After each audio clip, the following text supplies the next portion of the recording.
you go when you don't want to do your work? The gym? The store? The mall? I just robbed a bank. Wrong. You tune in to the After Hours Show. What's up? This is Kesha. Robin Thicke. Justin Timberlake. Dave Grohl from the Foo Fighters. This is Eminem. That's right. Check the show out at theafterhourshow.com.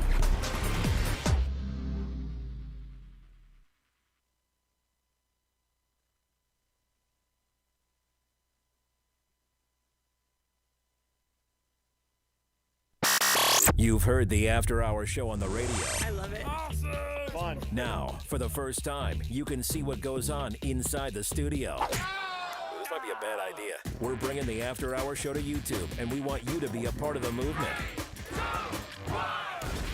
If you heard it on the radio, then you could see it on our channel. The After Hours Show is growing, and we invite you to become a part of all the great things we have to offer. So head over to YouTube and subscribe to After Hour Comedy right now.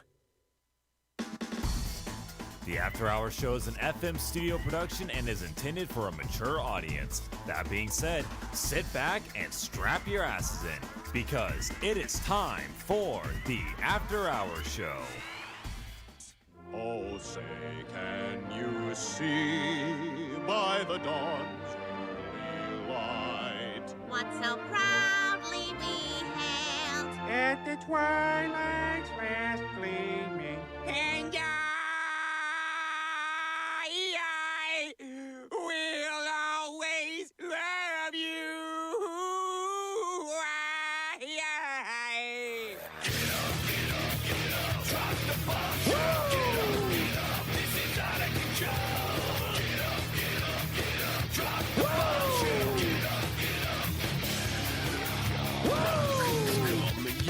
Phone lines will be open at 603-217-5737. Call in now.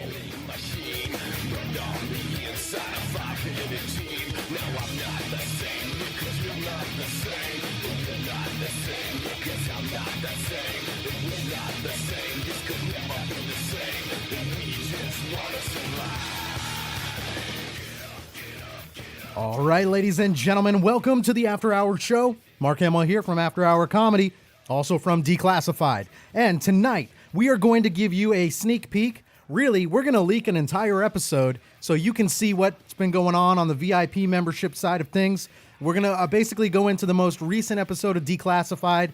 That's how we're going to end the show, which equally means we are going to end the show with a bang. So the grand finale of the show tonight, I'm not going to lie, I'm going to give you a warning once we get closer to it. If you are watching it on Facebook, Twitch, YouTube, any of those sources, I'm not going to lie to you, it could potentially give you nightmares. I'm not lying, all right? Check it out. We're going to do that. We're going to end the show with Declassified, a full episode of it. Normally, VIP members are the only ones that get to see it or hear it.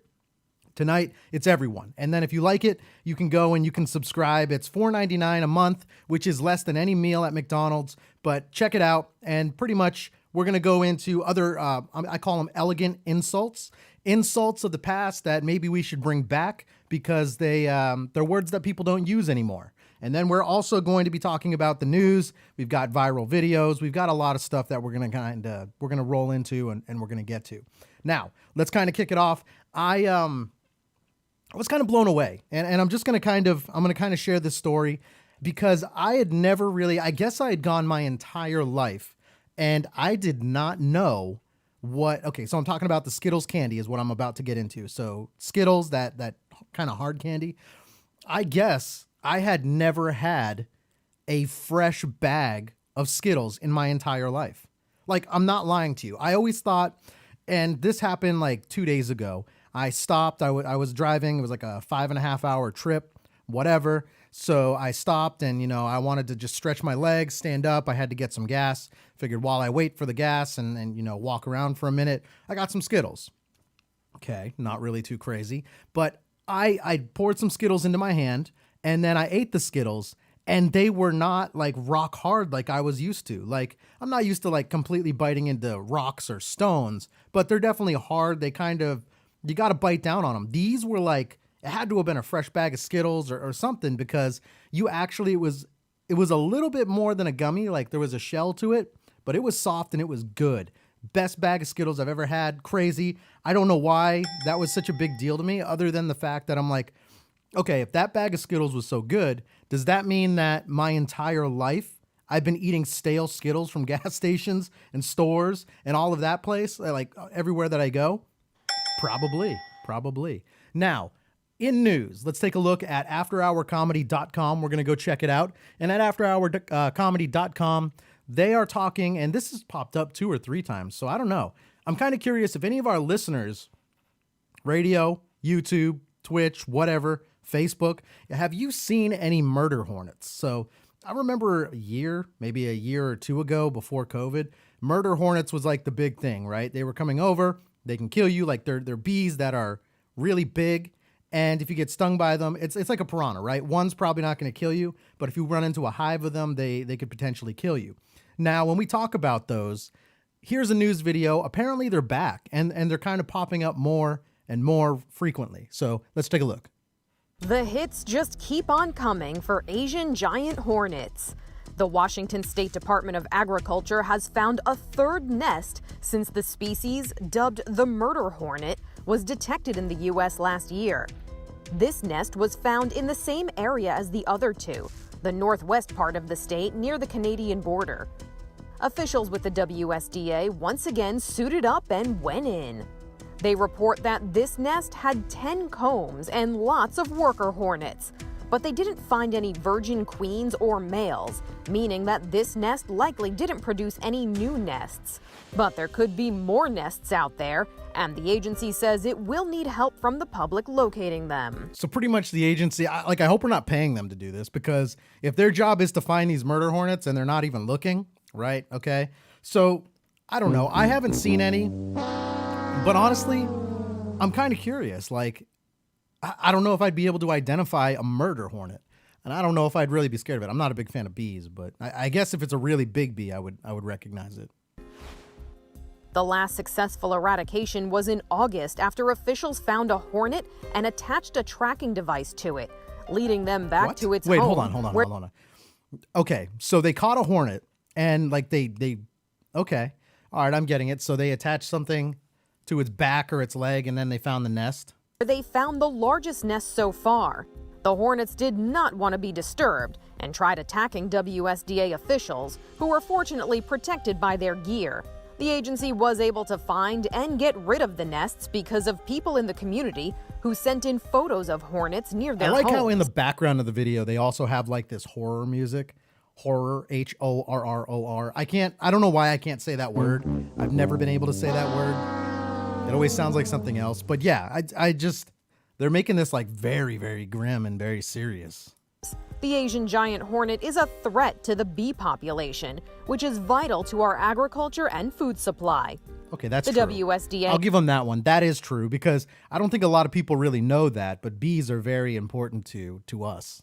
Asks people to keep setting traps and reporting sightings, because the only way they're going to stop this problem is with community cooperation. There we go. For Inside Edition. Okay, so that was it. Community cooperation. I kind of wanted to open up with a bee video. I don't know why. I don't know. I haven't seen any murder hornets. I just wanted to throw it out there. I don't care so much about the news story. I don't care so much about the footage that they were showing. I really just wanted to throw it out there because I'm curious.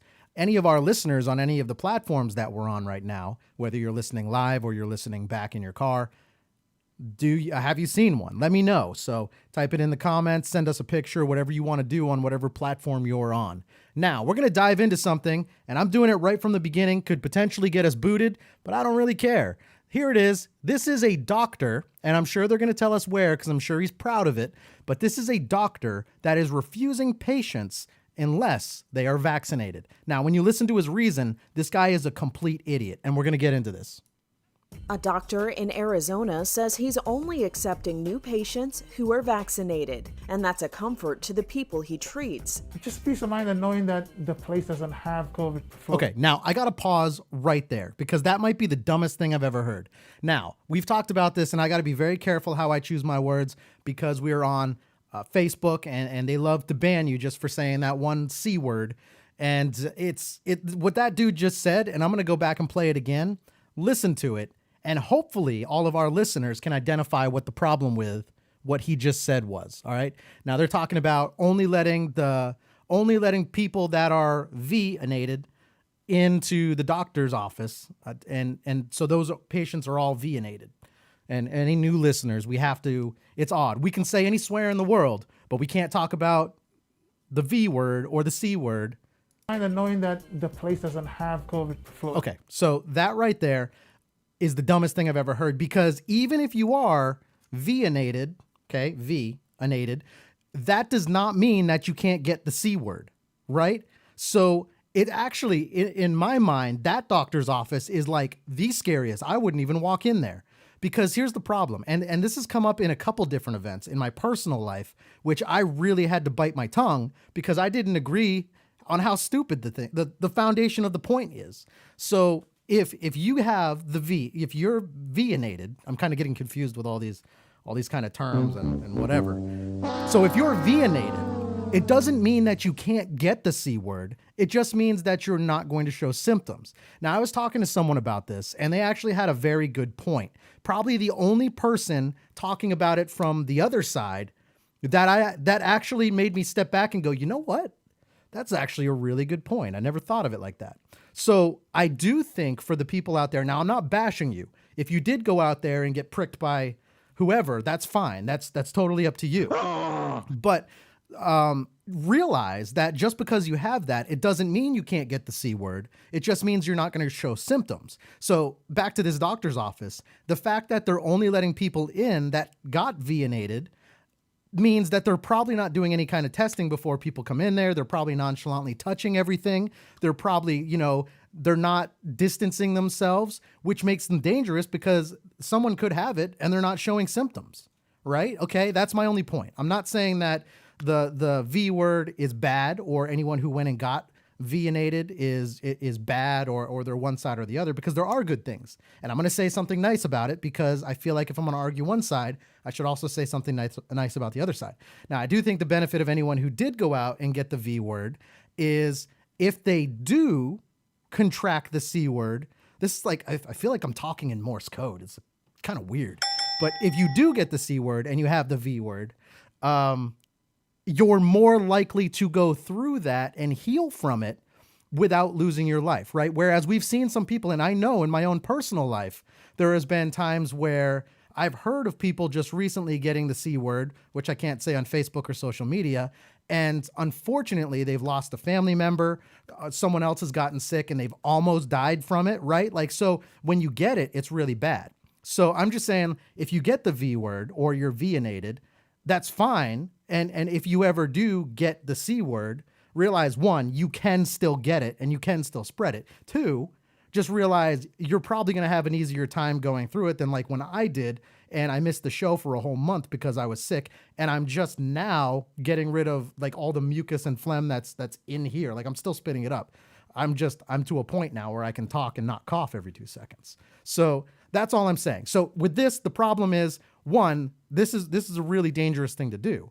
And in my own personal life, there's an event that I'm going to be going to. And if anyone's listening right now who's going to this event, just know that I am biting my tongue because of the BS and the hypocrisy of what was sent out.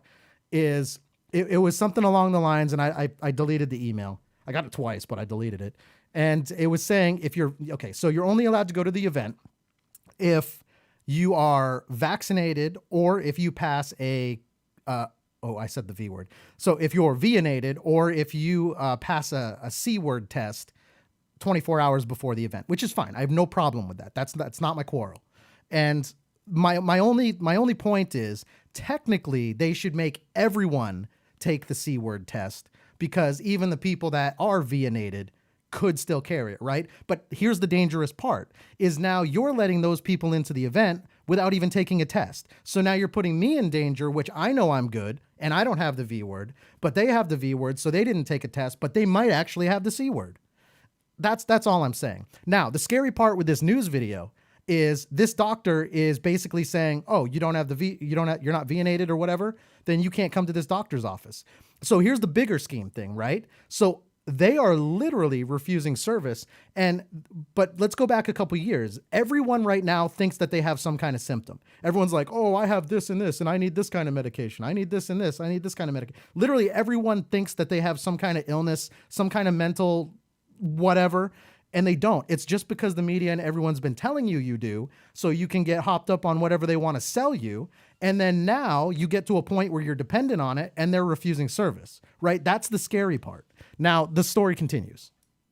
Dr. Andrew Carroll has a private practice in the city of Chandler. He told KPHO that he offers to vaccinate new patients. We've had a few patients who were not interested in joining us with that stipulation. By the way, I want to go back for 1 second. The mask he's wearing, it is one of those N95s. I was going to tear him apart if he had a mask that was like not a real mask, because technically the only one that really does anything is the one he's wearing. So I guess I will give him kudos on that one. I'll give credit where credit's due. Us with that stipulation. Dr. Carroll's policy has drawn the ire of some on social media who called it unethical. But since it is a small private practice, the doctor can be choosy about new patients. Well, hold on. Is that a word? Well, yeah, I guess choosy is a word. I was going to say, wouldn't it be picky? I guess choosy is a word. All right, I'm going to let him go. It's really about aligning practice philosophies. We want people who align with how we practice and how we want to treat people to come in and be patients here. And if you have somebody Hold on, let me go back. Okay, so he literally just said, we're a private practice, so if you come to my doctor's office, we can treat you how we feel like we want to treat you, not the medical industry standard. We're going to treat you the way we want to treat you. Nice. Good doctor. Doesn't believe or want to have a COVID vaccination, why would you want to be at a practice where the physician is going to be very pushy on you every visit? Dr. Carroll says he gets 5 to 15 new patient Like, you mean kind of like exactly like you're doing? Okay, got it. Applications every day. With just 2 doctors, it's impossible for us to see that volume. So at this point, what we did was we choose to be choosy. And the doctor says he's looking forward to being able to vaccinate children once the FDA authorizes it. Oh my God. Isn't that slightly like a creepy, odd kind of statement? He looks forward to doing this once it's legal. I mean, right? Come on. His patients puts it. The sooner we all get vaccinated, the sooner we will be rid of COVID. That's not true. But that's not true, right? Someone correct me if I'm wrong. Here, go ahead. Liberals, have at it. Oh, wait, we don't have any liberal listeners. And if we do, we don't have them anymore. All right. So anyways, that was my kind of rant, my tangent. All I'm saying is, look, I don't think that the V word is going to get rid of the C word. I think it will help if you get it, right? It's going to reduce the symptoms and you're more likely to live through it. If you have pre-existing health conditions, things like that, fine. Those are the people I think maybe you should get the V word. But like me, I technically already got the C word, so I don't need the, maybe I do. I don't know. I'm going to die next time, probably. This is terrible karma for me, is what I'm learning. But let's move on, right? I'm not trying to get anyone fired up, but maybe I was a little bit, right? I think what this all stemmed from was my personal life where that, like I told you, that email came out.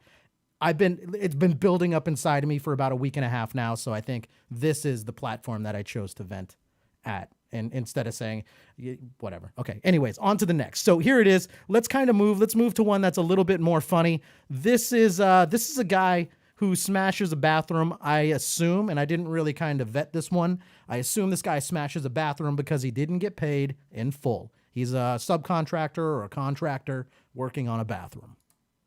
A contractor with a sledgehammer makes an obscene gesture at a home surveillance camera, then demolishes the bathroom he just renovated. We put weeks into this. Okay. Thousands of dollars into this. The contractor claims he's owed money, so he's going to destroy what he built. Technically, until he's paid, is it his? Or is it because it's in the house that it's not his anymore? But as a subcontractor, what I would tell you is that's probably some bad business practice, not getting some kind of payment, right? Like most businesses, don't they make you pay like 50% before they even step in the door? Something like that? I don't know, man. And thousands of dollars, it doesn't even look like he did that great of a job. The owner is not home, but a neighbor pleads with him to stop. Sir, please stop. Please stop. Is somebody gonna pay me? Sir, I'm just asking you to stop. It's not your house to destroy. Sir, stop. It's not your house. Okay, you mean like the one you just helped me break into? Got it. All right. Property. This is my property. Ours. I have receipts for everything. I do understand that you... The contractor's wife is there with him as he dares someone to call police. I'm more than happy to deal with the police. More than happy. More than happy. Homeowner Amber Does have a Truckee told slight kind of like murderer feel to him, right? Like, I mean, he's something's going on. Like, me personally, like, I would kind of be scared to get him too mad because he did look like he could start. One, he's in your house smashing things already. Two, he kind of did look like he could snap at any minute.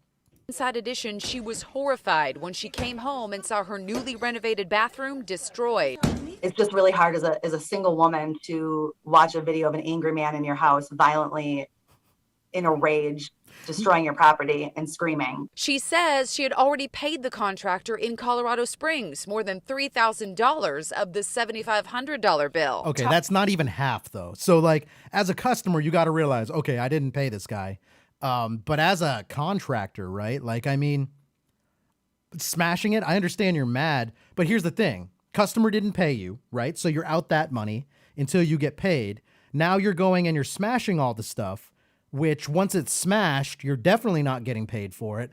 And you had to put your own money. So you're like losing money. Whereas at least in the other situation, you could like do something maybe. I don't know. This guy's kind of dumb all around. Talk about how you set up the payment plan. One of the biggest mistakes I made was there was no contract. There was no agreement. Hold on. As a customer, that is brilliant because you can do whatever you want, and it's the contractor who is an idiot. As a contractor, I paused at a really weird spot. The face that just got a weird face. All right. So, but as a contractor, yeah, this dude's a 100% idiot. 100% idiot. Give me an estimate, and then, at the end, they demanded payment 2 hours after they finished while I was at work and said, listen, I need to get home first. I need to check it. The company says communication broke down and resulted in our company repossessing a tile shower. It has never happened before and is not something that is made regular practice. Go on Yelp. I want to see the Yelp review of this. Let me tell you something. No contractor in the state of Colorado will fix that when they found out I took it back because you refused to pay me. Actually, that's not true. Oh, damn. All right. So there you go. I was going to say this dude is genuinely nuts in my mind. I don't know. How did he get into the house though? Because if the neighbor let him into the house, it's that neighbor's fault. Okay? Now, if he didn't get let into the house by anyone, then you could get him on breaking and entering, right? Since that video was made public, 3 contractors have offered to fix that bathroom for free. There we go. Not only is this guy a dumbass, but everything he said, people are doing the opposite. All right, so that's all. Now, on another good note, so there was a crazy person. We talked about the V word. We talked about murder hornets or whatever they are called. Now, let's talk about schools. So when we go back and we talk about schools, let's talk about school lunches. I know a few weeks ago we talked about hot dogs and kind of how long or how many minutes that is taken off of your life based on the foods that you eat. Today, we're going to talk about school lunches. And what I'm looking at right now, radio listeners, is kind of gross. I don't know what that is on the left, but the right kind of looks like spaghetti. Maybe? We dare you to guess what's on this plate. Give up? It's supposed to be a chicken cheesesteak sandwich that was served for lunch at a high school. That looks gross. Okay, let me go back. That was bad. Isn't funny. Look at what they're giving us at lunch. Students, disgusted by what they're being served, are taking their beef online. Now, that last one didn't look too bad. I'm going to go back. Radio listeners, take a look at this. Or, I mean, Facebook, whoever's watching, take a look at this. I just bit my lip. That was bad. That hurt. Let's see. This one looks more like a TV dinner. It doesn't really look the worst. So it's not the worst one I've ever seen. But the rest, 100% gross. Served are taking their beef on. Look at the burger. It looks like liver, or from here it kind of looks like a rock. I don't even know. Line. Is that mac and cheese or rice? It looked like scrambled eggs. Look at this. This is the main meal. It looks like puke and applesauce. Nasty. In Patterson, New Jersey, parents are up in arms after... I mean, I would have guessed that it was applesauce, so that kid, yeah. I agree with you. It kind of looked like applesauce. After images of moldy food. Can you even poured out some milk? And for radio listeners, the best comparison I can give you, it looked like gravy, like Thanksgiving gravy. Online. Can you even tell what this is? Apparently, it's supposed to be a chicken cheesesteak sandwich. Well, yeah. It's disgusting. Okay, so now the guy talking right now, Kenneth Simmons, I don't even know who he is, but the Patterson Board of Education. He's the president. So if I had to guess, now I'm saying something I really don't know about, is he might have some say or some decision in kind of this. So, and I definitely would not feed that to my children. I'm not sure that I would feed it to my pet. Before the pandemic, many schools used to make lunch in the cafeteria. Due to staffing shortages and budget issues, those days are gone. Now, lunch is prepared by outside vendors. Students in Woodbridge, New Jersey say the food is inedible. Hold on. Let me go back for a minute. I'm talking now, radio listeners, bear with me. I'll let you know what we're looking at. But anyone watching on some of our networks, I see you guys on Twitch, YouTube, our website, also Facebook, that I'm going to ask you, all right, it's kind of rhetorical here. What does that burger look like and remind you of? Now, radio listeners, we are looking at it's like a gray patty. There's no grill marks, nothing like that. And I've given you guys enough time to think about it. It looks like a McDonald's burger. I'm just throwing that out there, okay? So literally, this looks like a McDonald's burger. And radio listeners, just picture that. Like if you were to get a McDonald's burger, let's say in the middle of the day where they don't actually really care, and it's not like perfectly hot or freshly made once they serve it to you, that is what I'm looking at right here. So I see Adam in the chat goes, when was school lunch ever edible? Edible. Yeah, I said that right. That sounded weird. All right, but I agree with that. School lunch has always notoriously been bad, but this one's gross, and some of the other ones is gross too. Edible. There's enough that us as parents have to worry about. Raw, uncooked, unedible food should definitely not be one of those things. Okay. Now, I think there needs to be something else because she said raw, unedible foods. That is also assuming that what your kids are eating is real food. I don't think that stale cardboard is gonna matter whether it's raw or freshly cooked. The vendor responsible for these meals told Inside Edition, "We recognize there have been a few instances where we didn't meet the expectations of all of our students and families and have carefully investigated each situation. Yeah. There's nothing we take more seriously than the health and safety of our students." First of all, is that hamburger even cooked? Exactly. No, because it's a McDonald's burger. That's the outside vendor. Amy Shapiro what a chicken cheesesteak sandwich is supposed to look and taste like. Well, it should look something like where the meat is filling up the bun, so you're not just... Okay, so that's a chicken... Okay, I was way off. I was thinking Philly steak and cheese. So that's even worse because it's even more far off. Eating too much bun. And additionally, there should be fruits and vegetables available. To quote Oliver Twist, Please, sir, I want some more.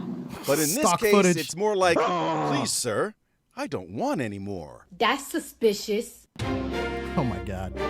Oh, man. But I do think Adam is right. Adam's onto something. When was school lunch ever edible? It really wasn't. But now, I'm not going to lie. Every school has that one meal that everyone look forward to.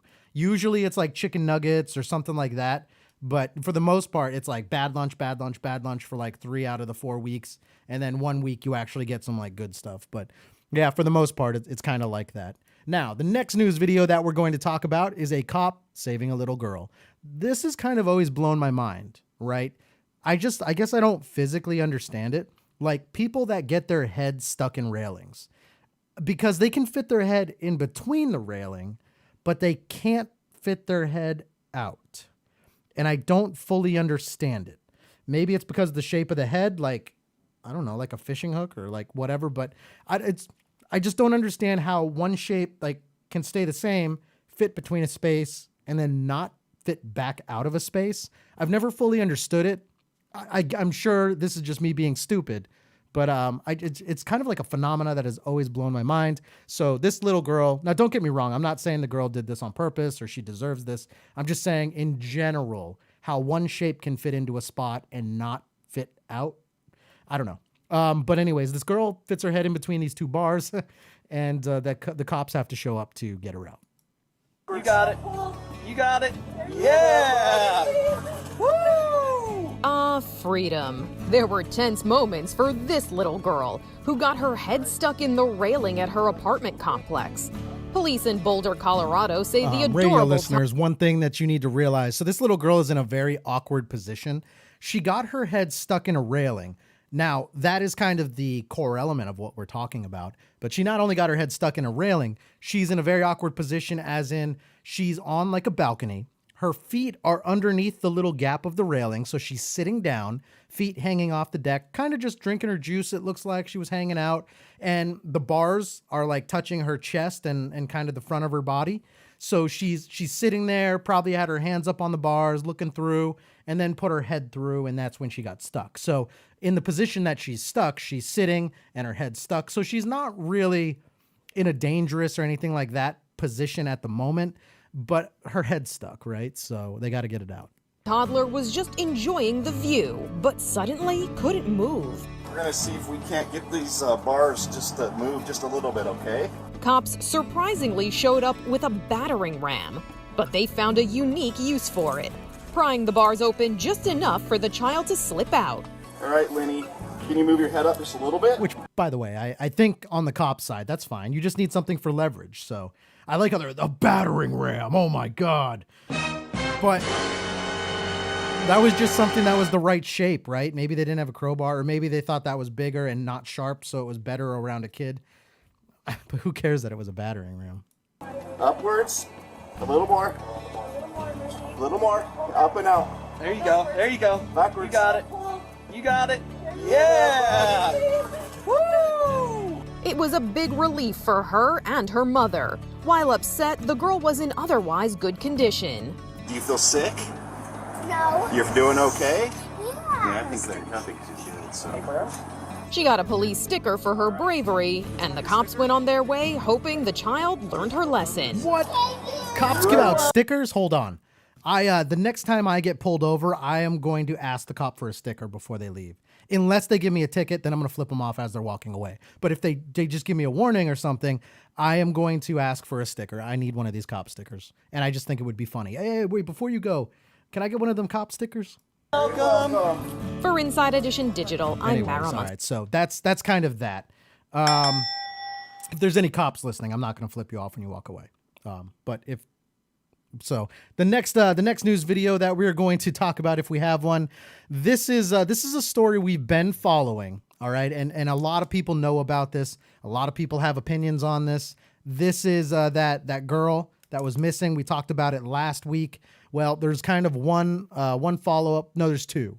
Okay, so we're gonna do this in two parts, just like we did last week. Last week we played the missing video, then we also played the video of where they confiscated the van, and now it kind of progresses, right? So here's a video of potentially what could have happened to spur that missing person, and it's the Gabby Petito story. So we're kind of continuing it, although I am aware that most of our listeners at this point are further along in the story than this. But anyone who's not, since we talked about it last week, we're going to continue right now.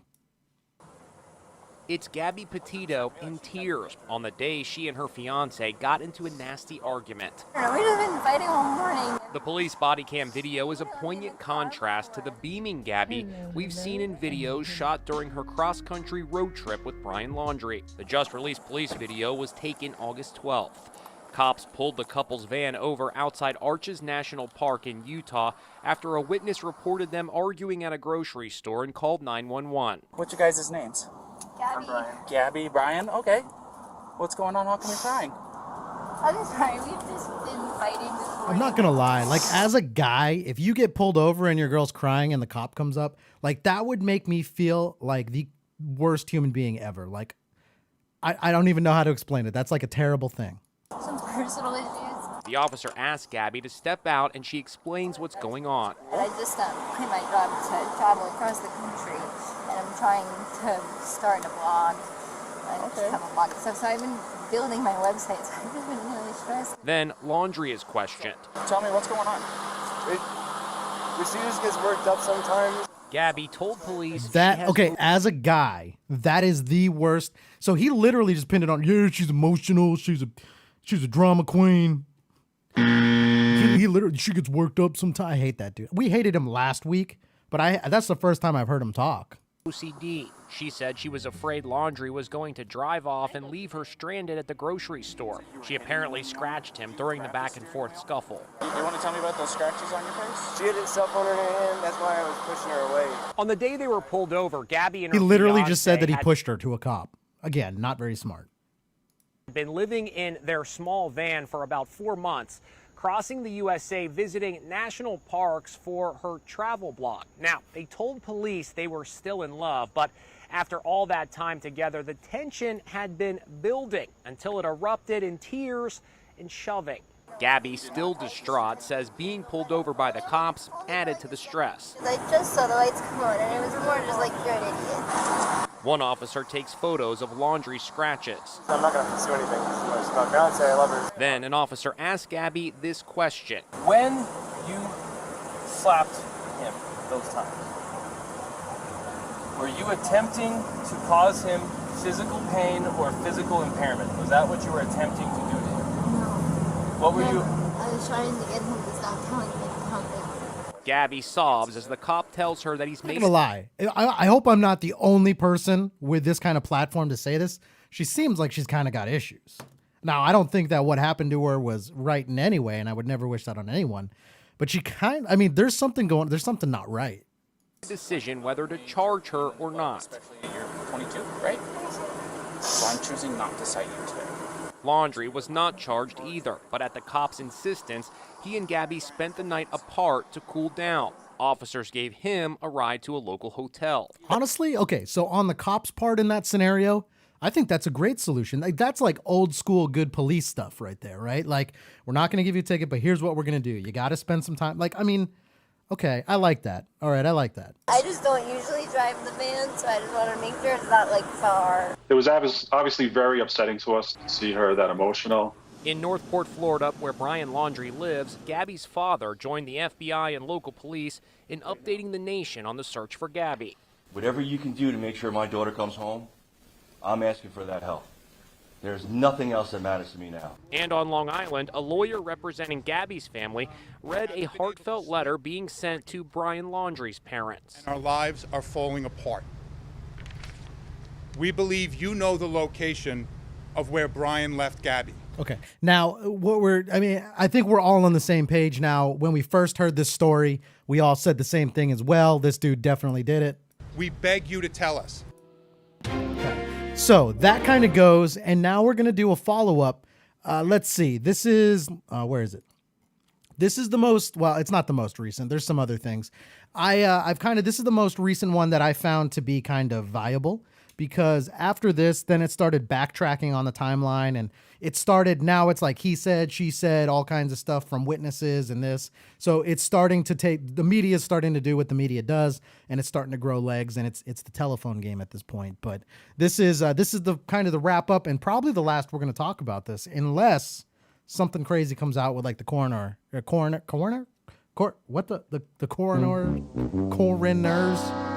report, whatever that word is. All right.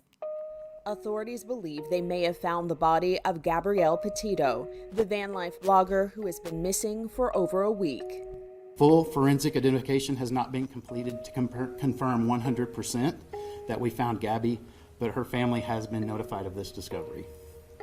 The cause of death has not been determined at this time. The grim discovery was made at a campsite in Teton County, Wyoming on September 19th. Gabby and her fiancé Brian Laundrie started Now, to be clear, hold on. As they're going through this whole news story, remember, so until that report comes back, there is a chance that this is not the right body, but there's a high percentage, if it's in the area of where they were. Road trip in June 2021 with plans to visit national parks and share their adventures on social media. I love the van. Utah police pulled their van over while the couple was in the middle of an emotional fight. We've just been fighting all morning, and he wouldn't let me in the car before. Petito's family says they haven't heard from Gabby since the end of August and reported her missing on September 11th, 2021. Brian Laundrie returned from their trip alone on September 1st. Now authorities say 23-year-old Brian Laundrie is also missing. Law enforcement. Which, by the way, I just got to reiterate this. I think everyone on this show agrees that we think this dude 100% did it. But again, looking for him. Okay. This is Inside Edition Digital. Anyways, so as that story goes on, I'll keep an eye on it. But unless something else crazy kind of breaks with that whole thing, I think we've got to be careful with kind of what we what we broadcast, because like I said, some of the news stories I'm seeing now, it's not even involving like the family and whatever. It's just like someone's like, oh, I think I saw them, and then they share their whole story, and then it's, you know, it's growing legs. So I'll follow it. If I see anything come up that we need to carry on to the next show, we'll do that. But that's kind of where we are. So everyone was in agreement as far as we all think that the dude's guilty. Now, let me see if there's any news videos that I missed. I do not believe that there was. We are going to take a commercial break, and when we come back, we are going to be doing a flashback, and that flashback is going to be a game, right? So we play games on the After Hours show. Mundane is kind of still getting into his internet, and I see in the comments, Adam goes, he's guilty till proven innocent. I think in this scenario, that is literally, now in court, obviously that can't be how it goes. But I think in most people's eyes in the nation right now, yes, that is probably how most people feel. Now, we're going to take a flashback after the commercial break, and that flashback is going to be of a game. We normally play games. Mundane's kind of in the process of moving, getting internet in his house. So kind of with that, he's kind of doesn't have the internet yet, so he's kind of not here at the moment. But he'll be there soon. He'll be back soon. And then the game is from 2012, 2013.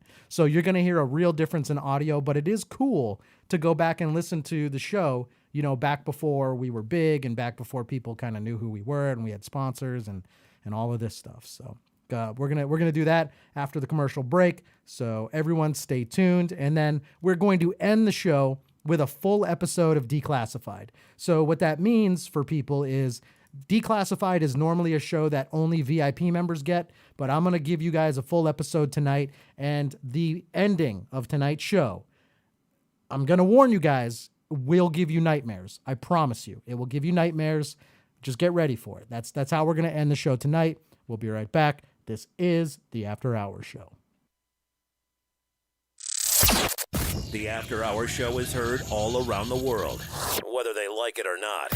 Now you can be heard too. This is the story you've heard about. Advertise with the show for a low cost. Check out our site for more information. TheAfterHoursShow.com, your one stop for everything show related.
Ladies and gentlemen, we want to welcome you to the After Hours Show. This episode is brought to you by Audioboo.com. Check them out. We have exclusive segments that you can only find on Audioboo.com. And if you're not down with that, Billy's got 2 words for you. Oh, get up, come on, get down with the sickness. Get up, come on, get down with the sickness. Get up, come on, get down with the sickness. Open up your hate and let it open to me. Get up, come on, get down with the sickness. You must get up, come on, get down. All right, ladies and gentlemen, welcome back to the After Hours Show. Mark Hamill here from After Hour Comedy and After Hour Comedy Declassified, which I say, but for the first time, this is normally a subscribe thing, so a VIP membership would get you access to the Declassified podcast and also the VIP show, all my music for free, which here's the crazy thing. So it's $4.99 to become a VIP, that's a month, and then also if you get someone else to sign up or you have someone else sign up and you referred them, you get a month for free. So $4.99. Or when my new album comes out, that new album's going to be $9.99, right? But you're going to get that new album for free just for being a VIP member. So, I mean, the value's there, right? But what we're going to do, and kind of to help, and with the marketing, we'll do this from time to time, we are going to give you a full episode of Declassified, which is normally just for VIP members. We're going to do that in the last hour of the show. But I warn you, if you stay and watch, especially if you put headphones on, you will have nightmares tonight. That's how we're going to end it. But it's normally a VIP show, and I want to give everyone a taste, not just a teaser. Hell, let's just give them a free episode. How's that? Now, we're going to get into a best of clip, and I'm going to roll into it because we went over a little bit on news, and this is a best of clip. It's a game, since we haven't played one because it's just me on the show recently. It's the weakest link. It's a game that we actually haven't played with the new cast, but this is a clip from 2012 or 2013, somewhere in that time, and the consequence of the game at the time was the loser has to shave their head.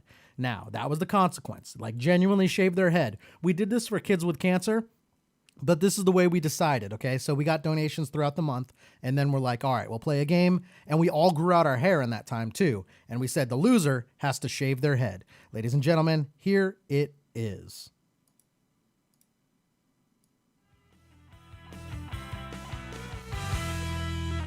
Got the dick grow. Now my dick hang low to the flow. Did the dick grow? Yes, I think so. Dr. Dick Low got my dick grow. Got the dick grow. Help making the chicks moan. Making them stick. Yes, the dick too thick. Yo, put the dick grow on your tip, bro. Big dick, dick, dick. All right, guys, welcome back to the After Hours Show. What we're going to be doing right now is figuring out who will be shaving their head in the next segment. All right, guys, we have myself, Mark Hamill, in the studio. We have Tyler Patra in the studio, and I'm pretty sure I blew a speaker in my headphones somewhere. That's my intro, everybody. Earlier in the and we have Trish in the studio as well. No, seriously, I think I did blow one of the side speakers in my headphones, but that's okay. Moving on to the show, guys. Here's how this is going to work. This is fact or crap. So it's basically true or false. This is the interesting part. There's going to be 4 rounds.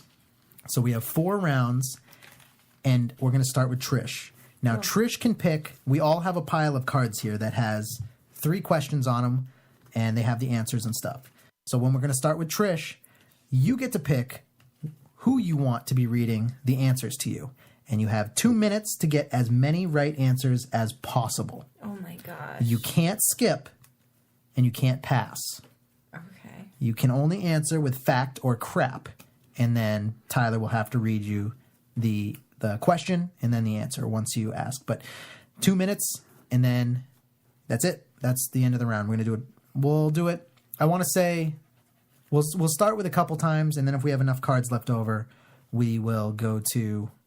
I have 2 ways of doing it. If we have enough cards to go to 4 rounds, we'll do that. If not, then we'll switch to a different game for round 3 of getting points. Each right answer you get will count as a point.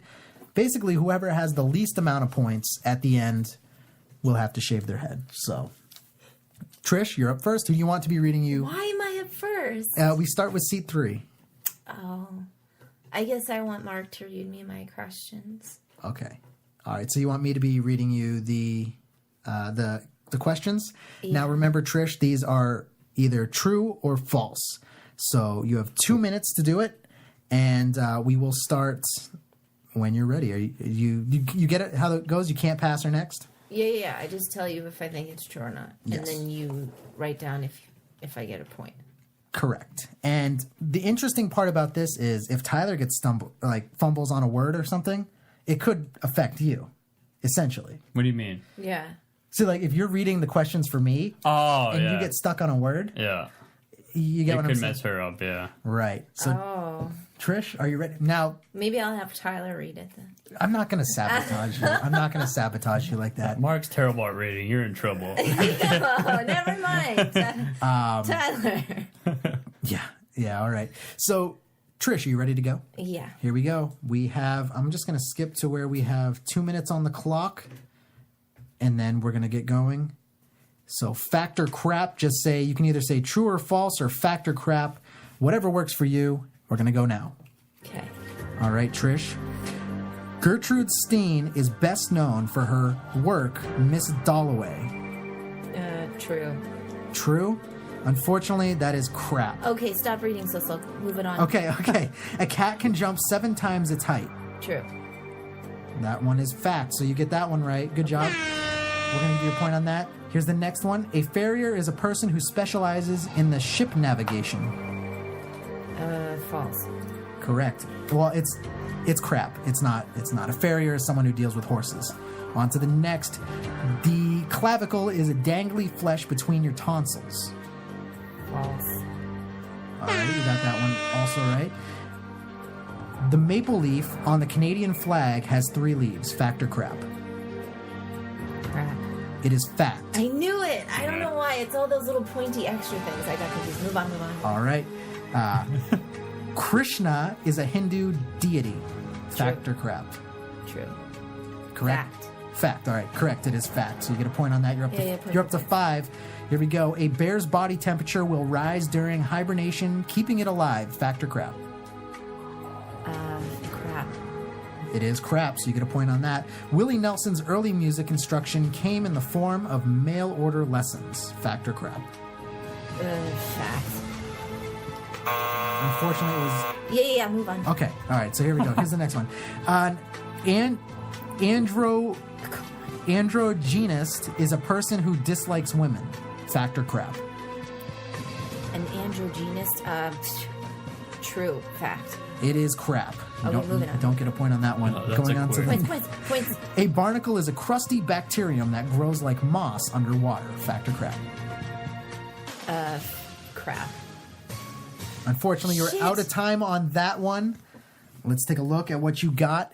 You had 1 point going into it from the game we played before, the challenge, and you picked up 5 points on 6 points. Like I said, you had 1 going into the game, and then you had 5 from this game specifically. Okay. So that's 6 total. Puts you in the lead right now.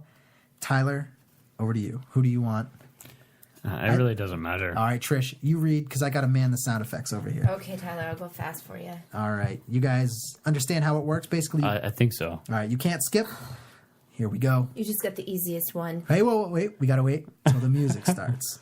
All right, so Tyler, this is Tyler going up. Trish has 6 points. You need 6, and then we'll go over to me and see how I do. This is going to be awful. All right, guys, here we go. Ready? 3, 2, 1. Black-eyed peas are not peas. False. Or crap. It says that's a fact. They're not peas. Oh, I read that wrong. Yeah. A canzone is a baked Italian treat. A calzone? No, it's not a calzone. It's a canzone. Canzone? Crap. True. Your thalamus is located in your heart cavity. Oh, false. True. I don't know anything. You got it. You got 1 wrong. You got 2 right. Oh, I got 2 right? Okay. I don't know where our music went. To be executed in the Tower of London was a German spy named Joseph Jacobs. False. That was true. Okay. Crocodile dung was used as an Egyptian contraceptive until the 20th century. True. That was actually false. Oh. Parkinson's disease attacks the central nervous system. Yes. That was true. You got it right. So I got 3? Yeah, so far. I'll play. Attila the Hun was born in Lithuania. False. True. You're right. The primary colors are blue, orange, and red. True. You got that wrong. Huh. A sea urchin possesses the adhesive tube type feet, enabling it to move freely. True. You're right. Okay. The Purple Heart is the oldest recognized military decoration. True. That was wrong. No? Linguini literally translates as little tongues. False. That was actually a fact. Really? Weird. Impressionist painter Claude Monet went blind in his teens. True.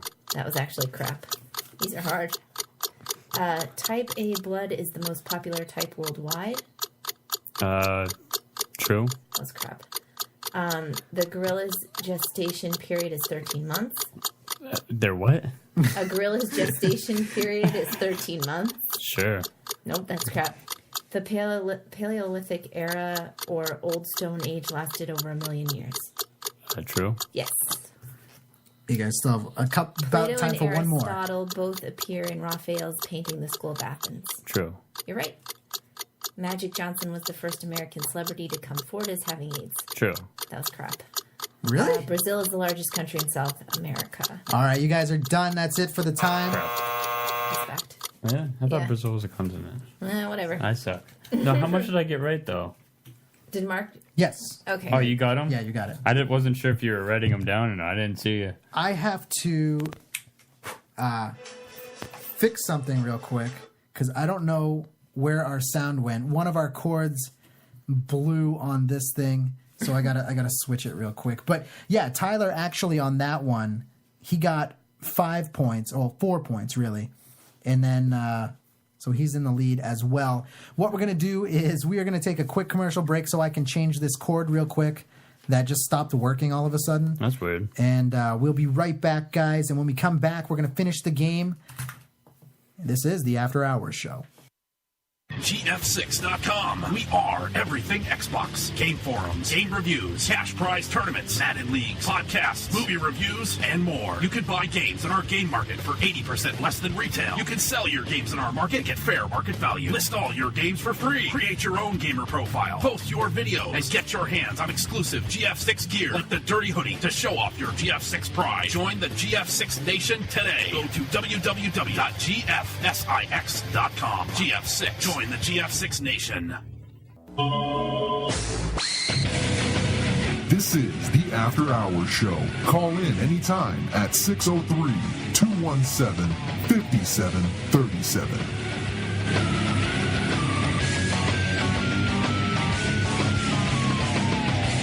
All right, guys, welcome back to the After Hours Show. We got our cable fixed. It wasn't really a big problem. It was actually a lot stupider than I thought it was going to be. It happens. It happens. But all right, we got our cable fixed, so we're continuing the game right now. Trish, what are the scores? You're holding the board right now. I think you have 6. Yep, and Tyler has 5, and you have 1. All right, so Trish has 6, Tyler has 5, I have 1, and I am going to pick Tyler to be reading questions to me. Now, if you just tuned in, we're playing to see who will be shaving their head. The loser has to do that. We're getting rid of impressions, and we're doing it real. Up in the studio tonight. Just saying. All right, guys. I picked Tyler. Tyler, when you are ready to start reading, let me know. I'll try to read. All right. I don't know how. All right. 3, 2, 1. John Cusac's net worth was less than 100 when he died. I'm going to say crap. It's fact. Really? Damn it. The tank top Bruce Willis wore. The tank top, okay. Tank top Bruce Willis wore in Die Hard is now in Smithsonian Institute. In the Smithsonian Institute? Yeah. I told you I can't read. I'm going to say crap. That's incorrect. Real? Damn it. Afghanistan held its first democratic election on January 30th, 2005. I'm gonna say fact. That's crap. Mother. Mercury is the smallest planet. Is that it? Yeah. Good verbal skills. Oh my gosh. You got this. I'm going to say false. It's crap. Yes, true. Caterpillars have more muscles than... What? Caterpillars have more muscle than human. I'm going to say true. That's correct. The word I don't know. I can't read. You can't. You skip. People suffering from an. Fuck. You got to do it. Aphasia. Aphasia, can't walk. You know, see, I've heard of that, but I don't know it. I'm going to say crap. That's true. Damn it. Kim Gordon frowned? What's that? Oh, Jesus. Fronted the bond hole. I picked the best. Okay, go ahead. What is it? Kim Gordon fronted the bond hole. The band hold. I'm just going to go with crap. That's true. Correct. Correct, yeah. I can't. Medulla controls your breathing, heart rate, and blood pressure. All right, that does it for the time. Sorry for my shitty reading. I told you I can't read. Oh my gosh. Those were weird ones. I thought you were kidding. I didn't know. No, that was okay. What is my final score compared to you guys, Trish? You have a grand total of 4. A 4? Yep. Well, that's not as bad as I thought. For the lack of my reading. Hey, but I have 4. That's right. And I'm losing, but I'm still in it. I'm still in the running. Yeah, you're only like 1 behind. All right, let's go to the next round of this. Trish, Yes. You can pass me the board if you want so I can keep score. Okay. And who do you want to do the reading? I guess you, since I really don't want my hair to be cut. All right, so... Since Tyler sucks at it. Tyler, you're going to be keeping the score for You might Trish as well on just this say, one. since Tyler sucks at reading, you. You know, I'm going to pick Tyler again because I want him to redeem himself. I'll try to read better. That was... Terrible? No, well, you see, but a lot of those were big words. And I know that sounds... I don't know it because it's a big word. I know that sounds stupid, but a lot of them were really, really tough. And some of the stuff... man, it was tough. All right, so Trish, I'm reading these for you, right? Yes, please. All right, are you ready? We're going to be starting in 3, 2, 1. All right, Trish, more fireworks are sold in Japan than any other country. Fact or crap? True. That is correct. Snakes don't have bones, just layers of muscle. Fact or crap? Fact. That is actually crap. I knew it. Okay. Space shuttles are capable of speeds up to 18,000 miles per hour. Fact or crap? True. That is actually fact, so you're correct. All right, on to the next one. The hashtag symbol is called an octothorpe. Fact or crap? Fact. That is fact, you're correct. All right, on to the next one. 30% of the Earth's surface is ocean. Fact or crap? Crap. That is crap. So that's correct. Wicked is a Broadway musical based on Dante's Inferno. Fact or crap? Crap? That is correct. Crap. On to the next. You're going through these really quick. Cashew nuts contain a poisonous oil. You once told me that, so I'll say fact. That is correct. Barbie's first career was a teen fashion model. Fact or crap? Fact. That's correct. Letters in Braille are referred to as cells. True. That is correct. Killing that card right there. Here we go. Probably have time for one more card. Montezuma is best known for his leadership role among the sorry, Trish. The Iroquois. True. It is crap. Good, just get an answer out there for that one. Cassandra is the name of B.B. King's famous guitar. Fact or crap? Fact. That is crap. Happy Birthday was the first song performed. We are out of time on that one. Oh, those last ones. I knew the snakes have some bones. It was good. That was actually a very good effort. Tyler, how many points did she rack up? She gained 8 points, so that's 24 points. Or 14 balls. points. 14 points total. Holy balls. Yeah. All right. Tyler, who do you want to be reading this time? I don't care. All right, Trish, you're up. Okay. Man the station, because Tyler, you are in second place, but I haven't gone yet. You feeling confident? Yes. All right. Well, yeah, sure. Well, how was that? Well, I was thinking about it. I was like, yeah, well, actually, no, not really. I'm not good at trivia questions.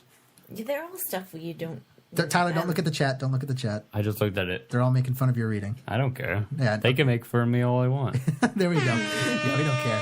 All right. Anyways, the chat is really funny. We've been popping back to that and reading it. You guys are all awesome, by the way. So, all right, Tyler, this is up to you. Trish has 14 points. I have 4 points. And you have 5. You ready? Yeah. All right, here we go. Modern pianos have 88 keys.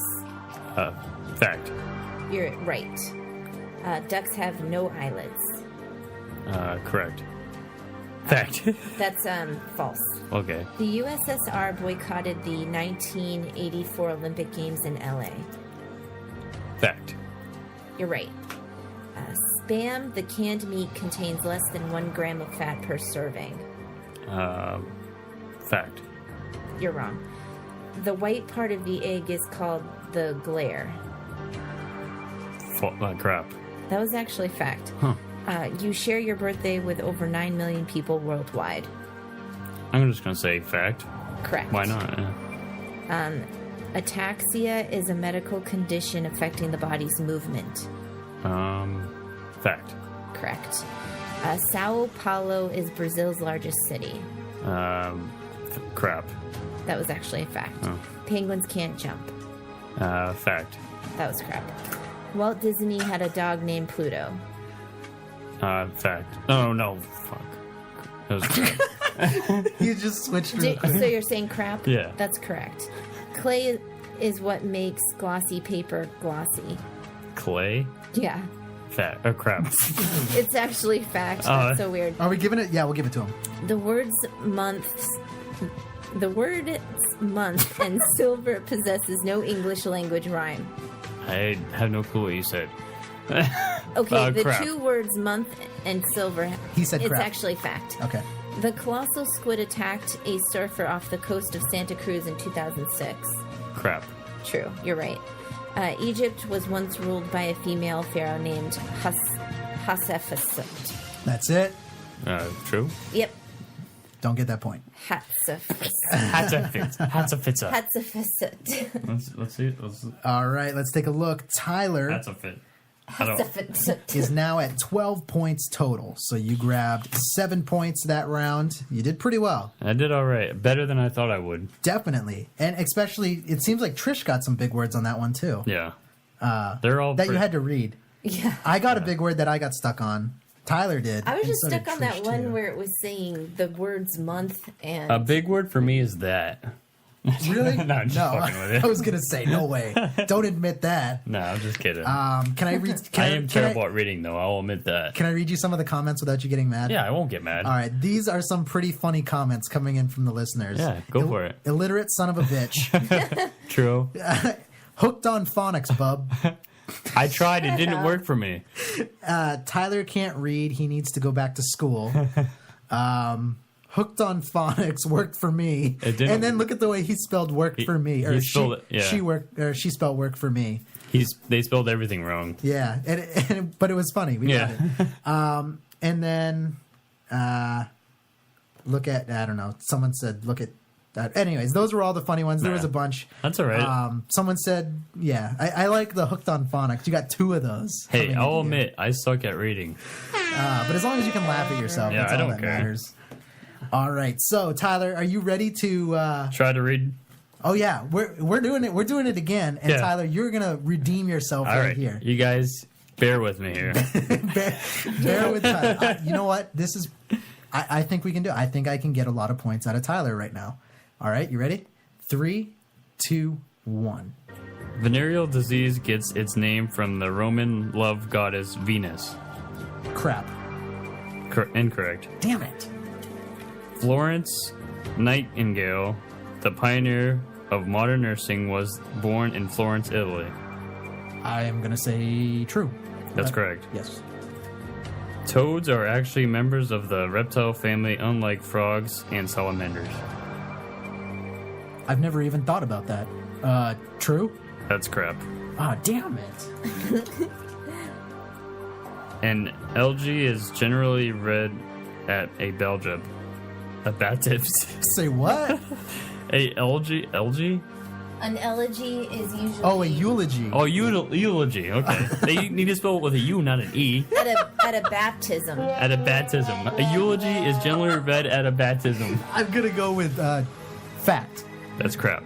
Damn it. Eulogies are when people die. I hope my parents aren't listening.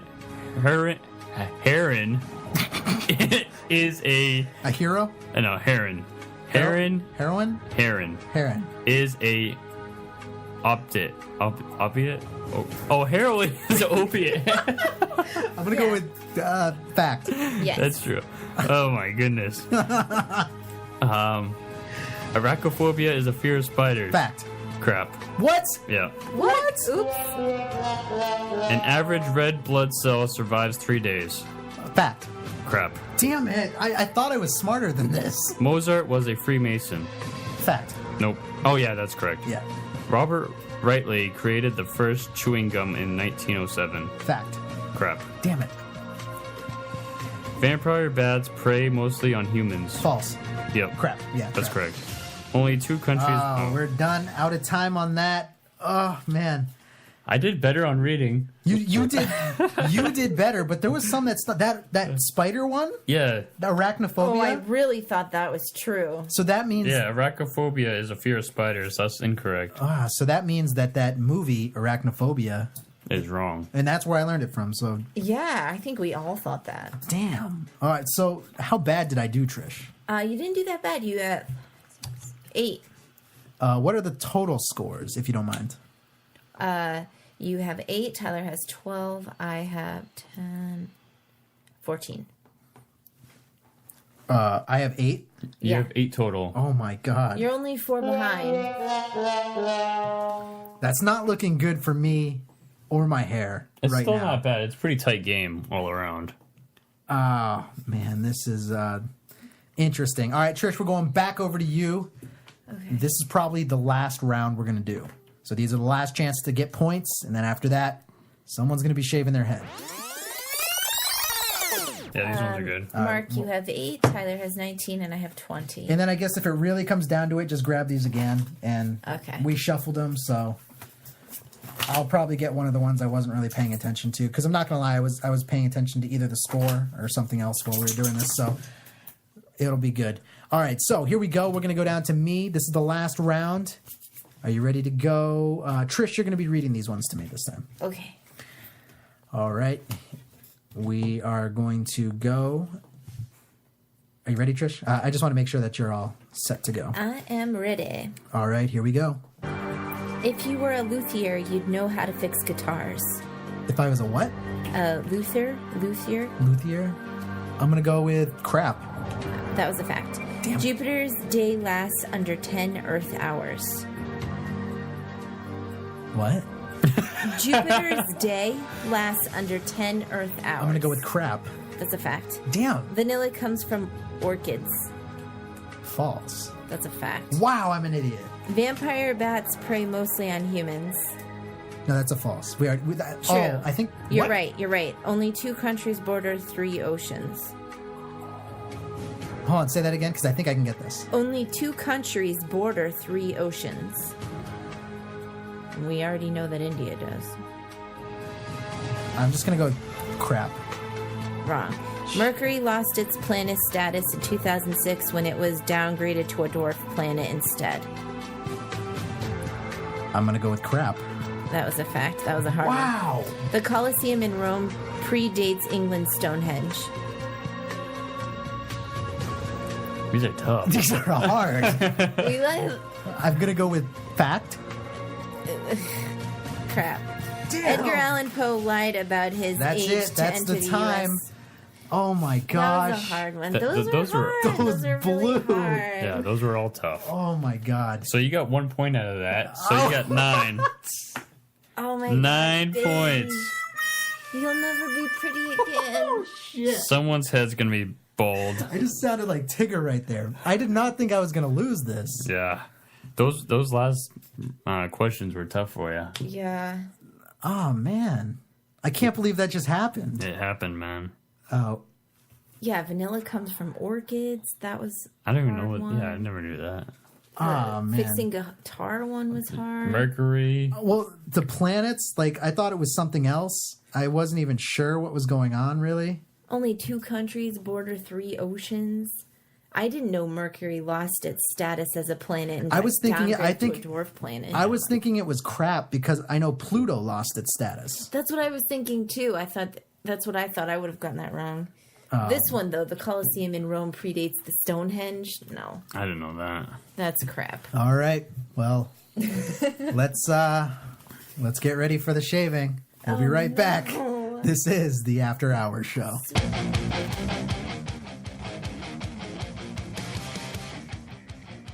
All right, ladies and gentlemen, we're back real time. So that was the trivia game that we played. It was actually a game that was for Kids for Cancer. So what we did was we took donations all month from listeners. And then the way it worked was we played this game. The loser had to shave their head. And that was actually the first time that I had ever shaved my head. And to be completely honest, that is still why I shave my head to this day. So I honestly, since that moment, I have shaved my head ever since then, and that was good. So again, it was for Kids with Cancer. We all grew our hair out. I was the one who lost, shaved my head, and I will maybe in another best of we'll play the best of, and there's video of it. So maybe we'll do both that on another show or something like that. We're gonna take a commercial break. I'm doing a game changer. I'm calling an audible, which is funny that football's up there. We're gonna go viral videos next, and then after that, the full episode of Declassified, like I promised. We'll be right back. This is the After Hours Show.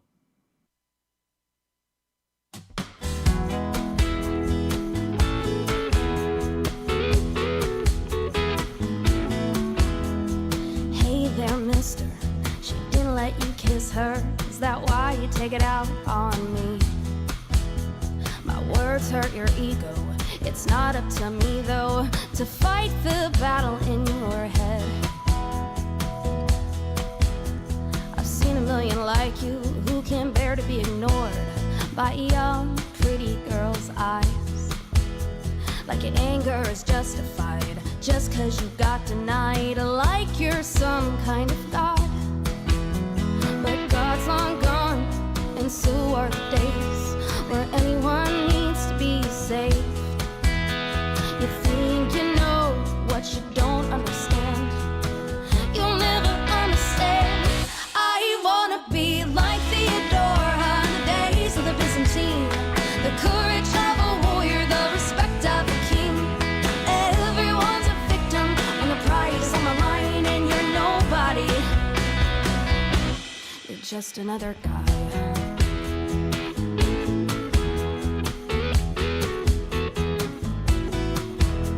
Did your mama never treat you right? Did your daddy put up a fight every time you start to cry? Inferiority's a bitch, I know. Egomaniacs steal the show, and I'm sorry you never got your chance. Oh, but I'm not crazy, just a little uptight from all the knives being thrown and the stupid little comments about every move I make. I never asked. I wanna be like Theodore in the days of the Byzantine. The courage of a warrior, the respect of a king. Everyone's a victim when the pride is on the line, and you're nobody. You're just another guy. You're just another guy. And oh, I know you wanna be the big shot at the bar. Oh, and how dare a little thing put you in your place. Now you try to save face, and you're so mean. Oh, I wanna be like Theodora in the days of the Byzantine. The courage of a warrior, the respect of a king. Everyone's a victim when the pride is on the line, and you're nobody. Yeah, you're just another guy, and I'm like Theodora in the days of the Byzantine. The courage of a warrior, the respect of a king. Everyone's a victim when the pride is on the line, and you're nobody. You're just another guy. You're just another guy.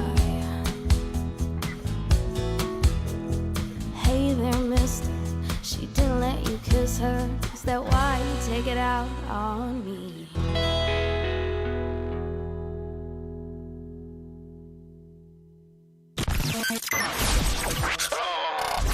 Welcome back to the After Hours Show. The phone lines are open at 407-536-9994. And if you know any special guests that you would like to hear on the show, send them our way, because here's what other guests are saying. That was kind of confirmed when I was looking at your website, and there's a picture. Okay, and in this picture, there's a beer can, there's some hairspray, and there's a hairdryer. Yeah, there you go. Yeah, well, hair bands of the 80s, right? With the... First time I've been asked that. People usually just ask me the same questions, and it was kind of funny because I'm so used to I've been answering them so many times. I'm just used to it's the same verbiage that you keep producing. All of a sudden I realized that, shit, I gotta take a break. What am I actually saying? This is so crazy. Like, I love that you're asking me these questions. What we do, man. Did your research for real. And I guess from time to time, they can even be nice. When you do make your next video, let me know. I'm going to send you an After Hours Show shirt. And I want to see that in the video. Oh, you got a deal. Heck yeah. I love t-shirts, man. Yeah, well, you had me at shirts. Yeah, we'll have to send you some. Aw, well, thank you. If I was there in your presence right now, I would just give you a big old hug. And maybe a kiss. Okay, well. Speaking in tongues, it's so funny that you asked me about that. I'm so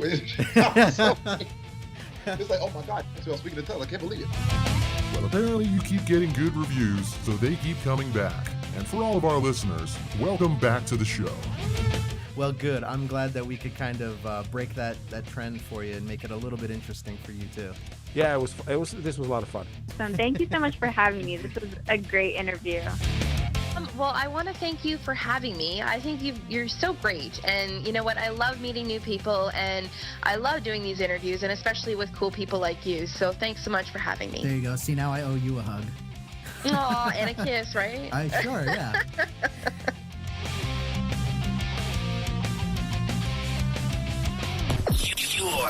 Your online radio. The new online radio that makes you happy.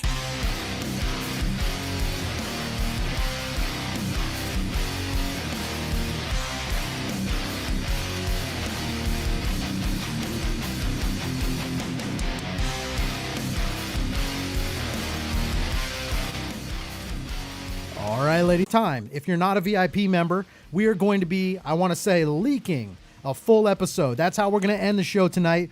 But again, fair warning, if you stay to the ending, you are going to have nightmares. I'm just saying, it's even like, it's something that's going to creep me out, and you're not going to want to miss it. But equally, I'm giving you a warning, since we're going to be ending and it's going to be airing for the last hour of the show, it's going to give you nightmares. I'm just giving you a heads up. I'm just being honest. But you guys are going to want to watch it. That episode of Declassified is going to be up. We're going to do viral videos right now. Then it's a full episode of Declassified, the podcast. And there's going to be, you're going to see what it is. So it's for VIP members. But tonight, I think I'm letting everyone get a peek behind the curtain. Now, let's head over to AfterHourComedy.com and let's take a look. I have a video queued up. This is a football video. And it's a football team. Wow, I should know that. Okay, I said that like such. Okay, all right. So it's the Cardinals. All right. Now, the Cardinals, I'm not sure who they're playing. It looks like the Vikings. And there's going to be, I think it's a field goal. Like, I'm so bad with sports, right? This is really exposing me for how bad I am with football. I'm not a football person. I'm just not. Never been. Okay. So anyways, I think it's going to be a field goal that's being kicked. I don't remember what the video is exactly, but I do know the field goal and the ball kind of goes up and it goes through the goalpost. So the announcer thinks, and then the other announcer starts saying, "What are you talking about?" All right, check it out. High snap, put down. Joseph, come on! It is gone! Okay, now to be clear, now for all of our radio listeners, we watched a field goal or something like that, or an extra point, or forgive me, I'm going to get yelled at by all of the dudes who listen to this show now. Send your hate mail, all right? So we see the ball kind of go up, and it does not go in between the goalposts. So it completely missed, but the guy's freaking out, almost like it's soccer, kind of going goal and right. So it missed. All right. So radio listeners, I'm just letting you know it missed. Joseph, come on!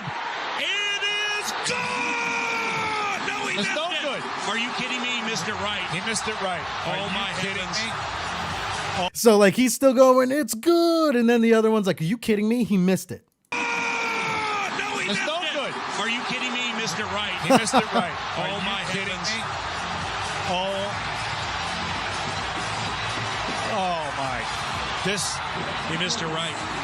There we go. Now the guy's still saying he missed it right. Like the one who was freaking out. Okay. What a gut punch to a team, Paul, that play after play toward the end fought its way back. Oh, missed it by like a foot. And just, oh my God. Okay, so that announcer was kind of way off on that one. I just always like when audio clips like that show up because it's just, I don't know. I think it's because I mess up so much doing things like this that when other people do it, makes me feel a little bit better. Maybe. I don't know. That's kind of the way I look at that. So here we go. This is another one. There was, I don't know what this was. The Oscars, the Tonys, the whatever, the global awards or the whatever. But award show. So for all like actors, actresses, people in Hollywood. And Seth Rogen, I think that's his name. I should know that. I don't even know. So I think he's hosting it, and he starts making some jokes about the C word, which everyone thought was funny, but I don't think the people who booked it really would appreciate it. Check this out. That was wild. That was truly insane. Was not expecting that. That was like when I was listening to music with my mom and she knew all the words to WAP. It took me by surprise. Is it WAP or WAP? I don't know. Anyway, good to be. Technically, I think he has a point there, right? Is it WAP or would it be WAP? Because how you spell that's W-A-P. Here at the Emmy Awards, let me start by saying there is way too many of us in this little room. What are we doing? They said this was outdoors. It's not. They lied to us.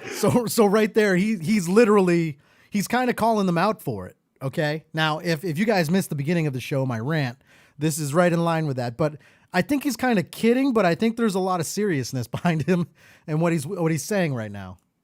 We're in a hermetically sealed tent right now. I would not have come to this. Why is there a roof? It's more important that we have 3 chandeliers than that we make sure we don't kill Eugene Levy tonight.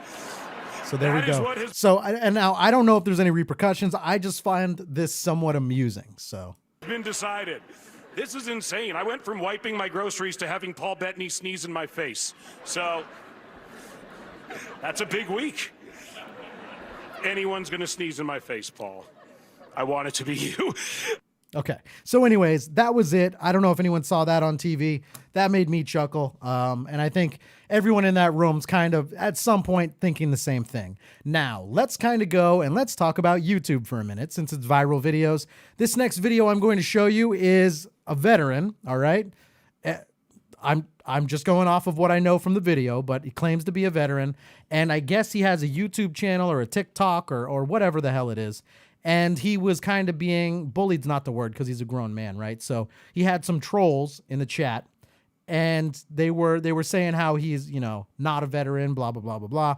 So this guy went next level payback on him, like revenge. So he actually he went the extent of, like, some of us might go look at the profile of someone who's commenting and saying kind of mean things to us. This guy not only did that, but he took it next level, and then he actually found the background and found out some information that this troll probably didn't want the internet to know. Check it out. On today's episode of Fuck Around and Find Out, Montana122909, you faceless troll with a private profile who likes to jump in my comment section and run that mouth. Lately, he's been telling me, so I don't know if you guys meet him face to face. I don't know if you guys can tell, but he's a little bit fired up on this one. Also, the topic for that show, very funny. I approve. Who likes to jump in my comment section and run that mouth. Lately, he's been telling me to come meet him face to face. And this guy just Saturday questioned whether or not I was a real veteran and said to show him my military ID card, which lets me know Montana himself has never served because that's not how vets check other vets. Now, I've shown my DD-214 before. Here is just a snippet of it. This is my Iraq campaign medal, my Afghanistan campaign medal. You can look up what the Arrowhead device means on your own time. But I'm not going through the whole DD214, been there, done that. So let me break But this down. So he said a lot of blah, blah, blah, blah, blah. Apparently this guy called him out, said, you know, you're not really a veteran or whatever it was. This guy's about to go next level. So this is a very much a wait for it kind of moment, because when it drops, it's going to drop. All right, here we go. I usually delete these guys and keep it moving. However, something rubbed me the wrong way about Montana, so I kept my eye on him and decided to look a little bit deeper. And that's where my good friend Donish comes in. Donish? Oh, hey, Jolly. Let's see here. My good friend, I smuggled him over the border just the other day. Oh, that was bad. That was a bad joke, wasn't it? Funny though. Funny. I was listening to the news, and there's some stuff going on in the border. That's why it's in my head. You know what? Screw it. Say what you want. I regret nothing. Plus, you know, come on. Look at him. Look at his setup. What is he doing? I don't know. This is me backpedaling. No profile picture, no content, and you can't see their followers list. This looks impossible. Fortunately, impossible. But I do need to recap. Okay. So Emmanuel or Juanito or whatever his name is. So watch, his name's, my name is Jeff or Billy. Okay. So anyways, so this dude right here, so they're tracking down, this is almost like a To Catch a Predator thing, right? So they're tracking down someone who was leaving comments on a video, and this dude, I'm just going to call him Paul now because I feel bad. So Paul is now doing some research, and he's going into, well, we looked at the profile and the profile is blank, so it'd be hard to do this and that and the other thing. That's what he's explaining right now. No profile picture, no content, and you can't see their followers list. This looks impossible. Fortunately, impossible is our specialty. Hey, Gilt, can you give me a name? All right. Time to verify this information. I went ahead and contacted him directly, and he looks like he's verifying the name here. Then get on a video call, screenshot that, block this dude. Now run the facial recognition, and boom, found your guy. What's his name? Ooh! Hey, Jolly. Not only is he on your list, but he's on another list too. Okay, Yeah. so that all went really quickly. Now, for our radio listeners, he literally he went and he full on just through a couple different programs, was able to at least get like some kind of screenshot of his face. Once he got the screenshot of his face, then he ran it through just any facial recognition, and then bam! Now we find out he's on a government list. For talking to minors online inappropriately. I would call this in. Does that username supposed to imply like a birthday, like he's pretending to be like 12 years old? No wonder he doesn't have a profile picture. I trust you'll take care of this. Well, you disgusting motherfucker. Okay, by the way, okay. So we figured it out. This, like I said, that was kind of foreshadowing when I said this is like To Catch a Predator. So they basically went and they followed the troll, and they found out that he was on a like a predator list or whatever that'd be called. I can't say the P word because we're on Facebook. And so that list kind of came out. They found that. Just giving you a heads up, you're about to hear a lot of swears because this guy, he's your good old redneck, and he's about to lay into this dude. Well, you disgusting motherfucker. Lee Green it is, huh? You registered sex offender with a private profile on social media and a fake birth date beside your name to pretend to be a child to meet other children on here when you're already in trouble for doing that? I think I should contact the proper authorities and let them handle this from here. And let this be a lesson to all the rest of you trolls. The internet is not as anonymous as you wish it was, and those of us out here putting in real work, we don't have time for you faceless private profile fucks. Get off my shit. Okay, and then it kind of ends right there. But this dude kind of went off, and I half expected him, and I don't know how the video ends. I half expect this dude to kind of pull out a gun and just start shooting it into his ceiling. He's like, he's that kind of like, I would say a little bit country. So next video that we're going to talk about this is one where they kind of, we took a commercial and we chopped it up and we made it say a bunch of other stuff. So now this is normally a commercial for where you would sell your house. So like a real estate commercial, and we chopped it up, and now it's just going to make it sound like you have no choice. These people are going to take your house. Radio listeners, this might sound real. It might not. Just know that we kind of chopped up the words to make it say what we wanted it to say. Here we go. This isn't my first rodeo. And let me tell you something. A reverse mortgage loan isn't some kind of trick to take your home. It's a trick to take your home like any other. Okay, so like right there, so that is kind of what we're getting into right there. We just chopped some stuff and we made them say what we want. So a reverse mortgage is not a trick to take your home. It's a trick to take your home. So that kind of thing. So it might not sound super real, but we thought this was funny. Some kind of trick to take your home. It's a trick to take your home like any other. Big difference is I get your home. It's just a loan. Okay. So that was a really bad edit, but I like it. I approve. Did you see in the comments, Jen goes, "Oh, we exposed his ass," which is true on that one. On the last video. To take your home. And it's helped me. With a reverse mortgage, you can pay whatever you can, or you can leave your home. The American dream. So in some kind of weird satire way, I feel like this is pretty much what banks are doing anyways. Yeah, we'll tell you all this stuff, but we're taking your home. Means money. If you've had your home for a while, it's probably worth nothing. So why not give me your home? A reverse mortgage loan could play a vital part in funding my retirement. Make your retirement. My retirement. What many people don't realize is many older Americans are big. By the way, so again, although this is very choppily edited, I feel like there's a lot of truth. Like this is what like big banks really are thinking. Is many older Americans are the biggest assets. Fortunately, many older Americans a little wobbly. Many older Americans a little jumbo. But you know what that means? You wouldn't be living much longer. Look, retirement's a time for me to enjoy your money. A reverse mortgage loan right. gives you I nothing. like that now. one. That was a good one. I gotta go. So really, really quickly edited, but if you're paying attention to what he's saying, it was retirement's a time, or was it your retirement's a time for me to enjoy your money? Me to enjoy your money. A reverse damn it. All right, let me go back a little further. Here we go. Little jumbo. But you know what that means? You wouldn't be living much longer. Look, retirement's a time for me to enjoy your money. A reverse mortgage loan. I don't know why I like that so much. That makes me laugh. And nothing when you leave the home. Sacrifice your home for me. It's worth it. Your home. It's where I want to be and where I want to stay. Look, you've probably been an ass. Give me your cash. Give me your So home. now it's getting really, really quick chops. But yeah. Give me the cash in your pocket. Look, I'm proud to take your home. Give me your home. Give me your soul. You better. Or worse, I take your family's hearts. Look, leave the home damn. now. You ask. Give me your home. Right now. You better. The end. Now, I wish that was kind of a commercial. I wish that was the one that they aired on TV. Now, radio listeners, go and watch that. It was all chopped up, but at the end, he kind of raised up a little bit, raised up a gun. I see Mel in the chat. Mel, welcome to the show. Let's see. This next one.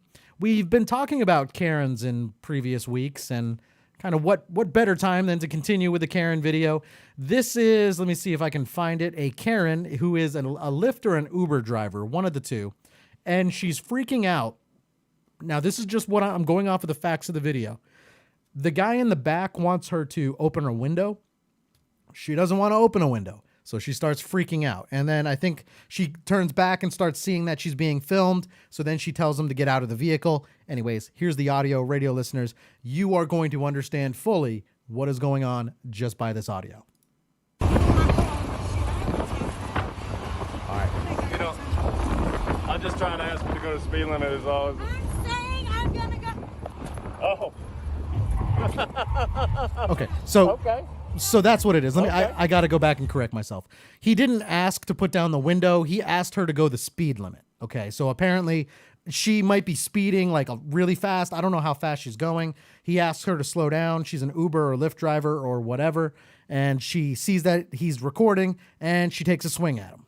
I'm just trying to ask you to go to the speed limit is all. I'm saying I'm gonna go. Oh. She just kind of swatted at the camera. Okay. All right. Well, you got to. Hey, you're gonna have to open that trunk. I'm not going anywhere until you open that trunk. Get out. Nope. Okay. You're gonna so, have to get my bag out of your car. Okay, so apparently There's some, I'm going to say luggage because I don't know any other word to say that. So apparently he's got some stuff in the trunk, which is smart of him because if he gets out and she takes off, she now has his bags.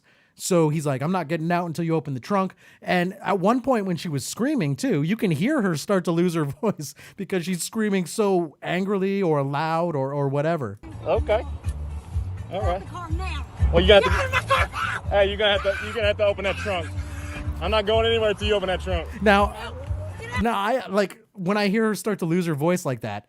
There was like one time in my life where I was yelling the night before, and then that's what my voice sounded like for the rest of the next day. So I know what that feels like, but I mean, she's doing it to herself right here, all because she wants the guy to get out of the car because he asked her to go the speed limit. Nope. You're gonna have to get my bag out of your car. I just want my bag, man. That's all I want was my bag. Now they're outside of the car. Thank you. Thank you. Thank you. Uh-oh. Thank you. Whoa, she looks like a dude, but that's okay. So she opens the trunk and throws his suitcase across the tar. That was my bag. Radio listeners, that little you hear, that is the suitcase sliding across the ground. Thank you. Thank you. Thank you. Thank you. She's like, you little, she's yelling at him.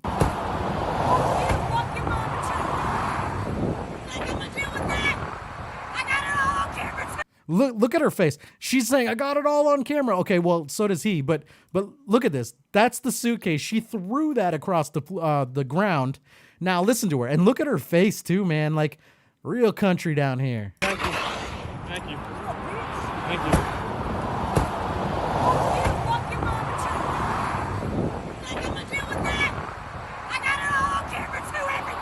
Me too. Oh, man. And she peels out. But now here's the other thing. So the dude's on the side of the interstate. So now apparently he's kind of just stuck here. Maybe. I'm sure someone will pick him up. Maybe you can even order another Lyft. Where are you? I don't know. In the middle of the interstate.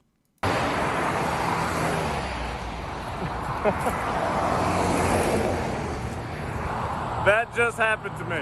So I see Jen in the chat goes, what a crazy bee. Adam goes, she's got some issues. She's lucky she didn't get hit by a car. Jen also goes, must be in Tennessee. Maybe, I don't know. Maybe it was in Tennessee. Now, let's talk about another video. This next video is a kid who is going to get angry. Now, there's a little bit of editing that goes on in this. So a little tiny kid sitting at a table. I'm going to say brother and sister. The brother is going to be the younger one in the scenario. Starts hitting the table, and then I don't really know. There's no context as to what made this kid angry, but he gets angry, and then they added some animations. This kid's about to go Super Saiyan, everyone. Check it out.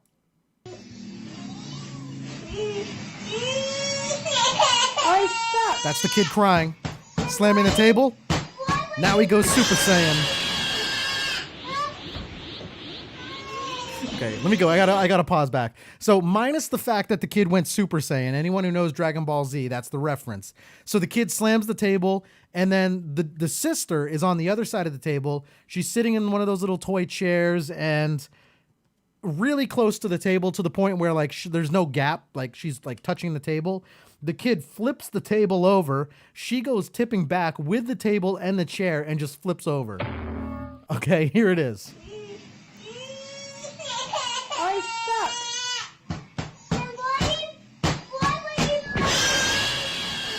Kid went Super Saiyan, flips the table. She goes over. All right, there we go. Little kid's on the ground now. That's all. I don't know. Maybe we'll watch it one more time. I'll play-by-play it. So the kid's slamming the table. Oh, I got it. Okay, I see why the kid's crying. He's not sitting in the chair properly. So everyone watching right now, take a look. His leg's in between the back of the chair, and he's mad about it. All right, so now he goes Super Saiyan, and he flips the table. I got it. I'm glad I watched it that last time because I didn't know that that's why the kid was mad.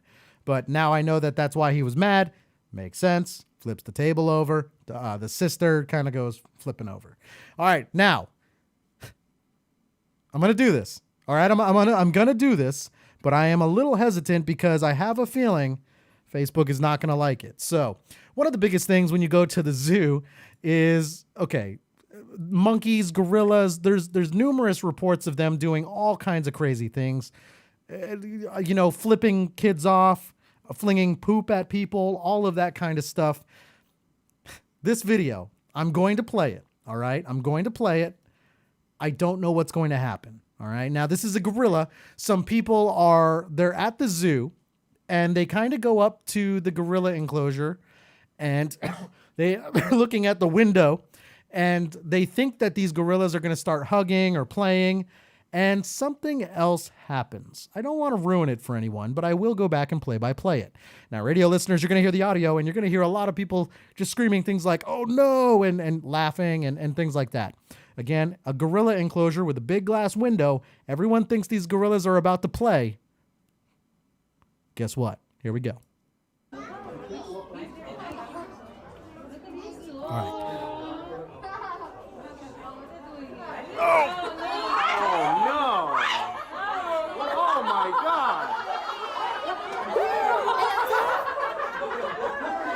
I don't know. I'm going to pause it real quick. I'm going to pause and talk just for a minute because I don't know how much of that I can get away with. All right, let me play it for some of these radio listeners. Woo! I love cats. All right, here we go. Let's see. My pussy is like a machine. All right, so this gorilla walks. Oh, wait, no, we're not looking at that one. Okay, so here we are. Okay, so there's two gorillas. One of them is sitting down. One gets up and kind of pushes a gorilla back. And then one gorilla is now laying on their back. I love cats. And the legs are spread. And then the other gorilla kind of goes down with their face in between the legs of the two gorilla. And they start doing a little bit of a kind of... vagina pussy. I guess mouth party is what you would call it. Which I didn't even know gorillas did this. Oh no! Now everyone there is kind of like, oh no. But what's getting me is look at the gorilla on the back. Look at the hand motions. Oh, sorry. If anyone has kids watching right now, I know I'm a little late to that one, so oops.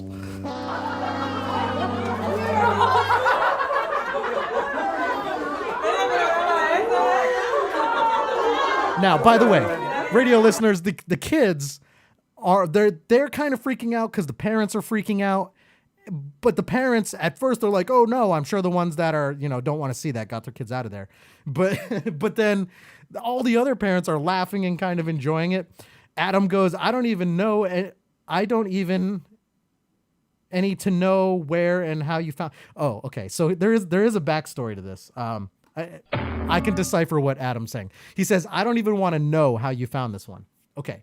So I will tell you, I'm probably on a list somewhere. Because I saw this clip, it showed up somewhere, and it was a TikTok. So then I had to go and find the YouTube version of it.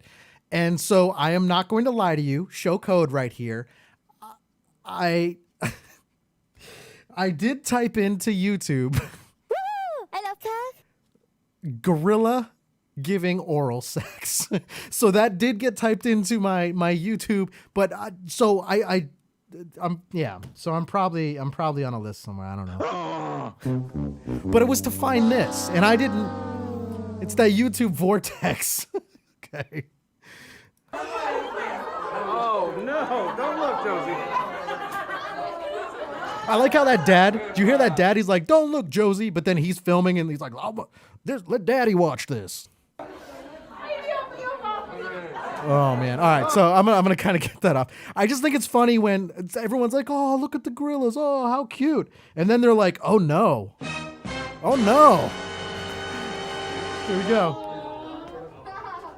There we go. And now they're starting to do it. Oh no! No, God, please, no! No! No! No! Oh man! Now I see in the comments. I see in the comments, Jen goes, are you on TikTok now? Absolutely not. I will never be on TikTok. But sometimes YouTube videos or like other links to websites that I use to research for the show, they'll embed YouTube or TikTok videos. Okay, so I played this like 9 times unintentionally, so I'm sorry. I'll get this off the screen. Radio listeners, go check it out. I pretty much explained it. Now, I guess let's go to something a little bit more wholesome. Here is a seagull eating a rabbit. Yeah, I didn't know this was possible either. All right, so here we go. We've got let me see. All right. So, oops, here we go. I had to fix my volume level. Sorry for that, really loud. Okay. Let me go back. All right, I got flustered for a minute. I'm all off right now. All right, so here we go. So this is a seagull, and the rabbit's dead. Like the seagull didn't swoop down and catch the rabbit or anything crazy like that. I think the rabbit's dead. I don't know how it died. So this is like natural roadkill. And a seagull. Ooh, did you hear that nasty noise my mouth just made? That was gross. So the seagull like flips the rabbit up in the air. Think about like Jurassic Park where the T-Rex flips the guy up and then eats him. It's literally that with a seagull and a rabbit. All right, here we go. Now the seagull, I'm going to go full screen for our viewers. That's a rabbit. Look at that. Look at that. That's a rabbit. Okay, a seagull is literally eating a rabbit. Now, when it got to about here, now, radio listeners, we're looking at literally just the back legs are sticking out. And at this point, I'm like, that seagull's going to choke and die. Like, that other seagull better go and give him the Heimlich because this dude's about to die. Well, this seagull's about to die. All right, now watch. Okay, now literally it's just the back feet sticking out. This seagull looks huge now. Look how big the seagull's throat is.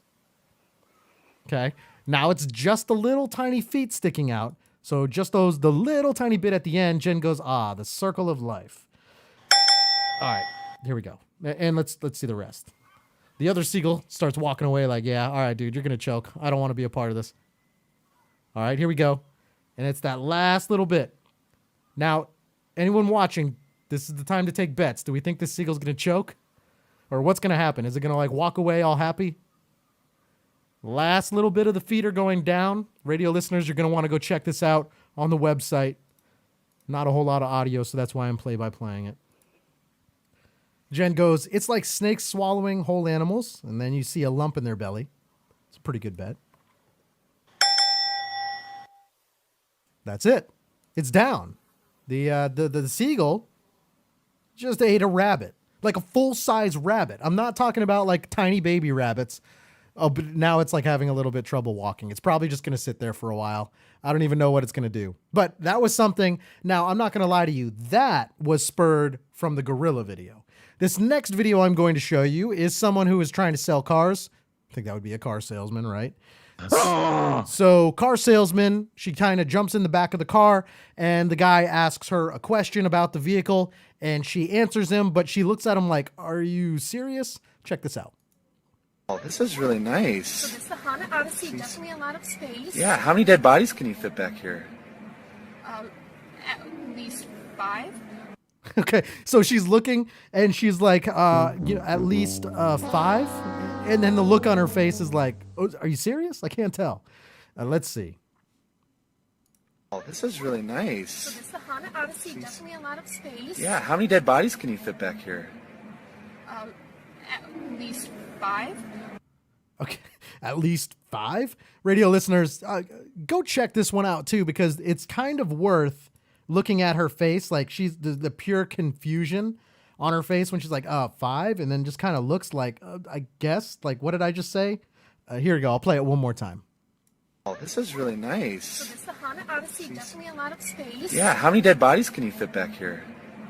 At least 5. I like the face at the end just makes me laugh. She's like 5 and just looks down. All right. So radio listeners, go check that out. That's one that you're going to have to look at. Now let's see what else do we got here? I got some other stuff. All right. Now this next one that I'm going to show you is I don't know what was going on this week. All right. Look, I had a rant at the beginning of the show, which I don't really ever do. I had the gorilla video, okay, which I don't normally play things like that either. The seagull one wasn't so bad. Well, anyways, here's a video of a banana. Now, okay, let me give you a little context about this banana. So Kirk Cameron, so he was Mike Seaver on Growing Pains. I don't know how many people remember that show, but I remember at one point, so like after that show, he came out. That sounds funny. So he came out and he was like a really hardcore Christian, religious kind of, I say nut in the most respectful way, because I'm religious also, right? So, but he comes out and then he started trying to tell everyone, you got to accept Jesus, you got to accept Jesus. And one of the videos he posted at the time to try to convert everyone to Christianism or Christianism was a video about a banana. And him and a buddy or whatever, they tell you why a banana is proof that God is real. And listen to their reason. Hold this, Kirk. Behold the atheist's nightmare. Now, if you study a well-made banana, you'll find on the far side there are 3 ridges. On the close side, 2 ridges.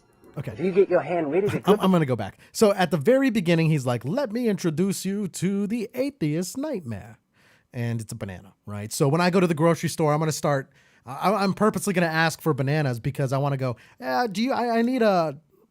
What is that, a cluster? A clump? I don't know. I don't know what that's called. I need a bushel of atheist nightmares, please. Hold this, Kirk. Behold the atheist's nightmare. Now, if you study a well-made banana, you'll find on the far side there are 3 ridges. On the close side, 2 ridges. If you get your hand ready to grip a banana, you'll find on the far side there are 3 grooves, on the close side 2 grooves. The banana and the hand are perfectly made one for the other. Now, that motion right there, I had to kind of pause for a little bit because I was like, seriously? Side 2 grooves.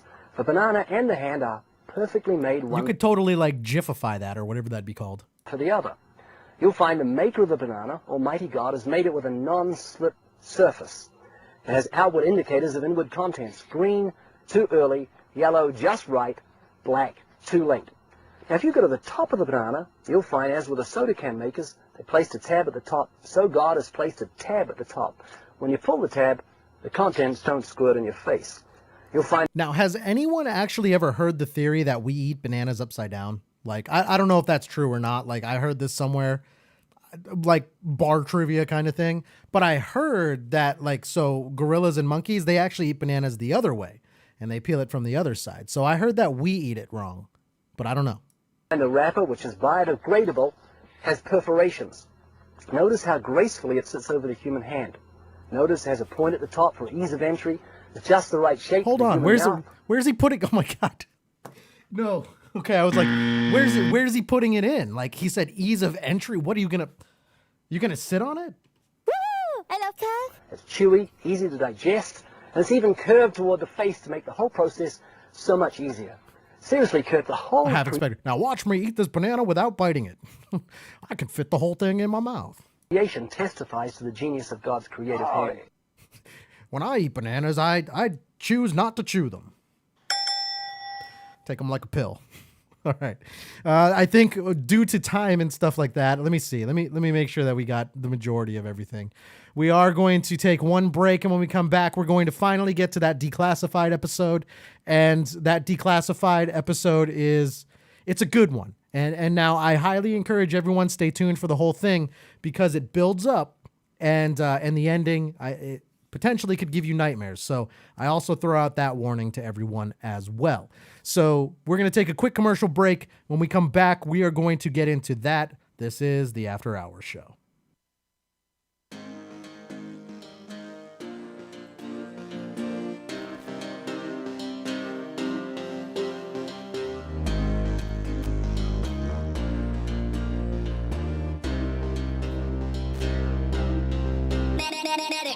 First off, wanna start this right. Wanna thank you all for going and fighting the good fight. Cause I'm back up here and I'm pushing phase 2. And I'm gonna be doing exactly what I wanna do. I make money, get fame, meet girls, spit game.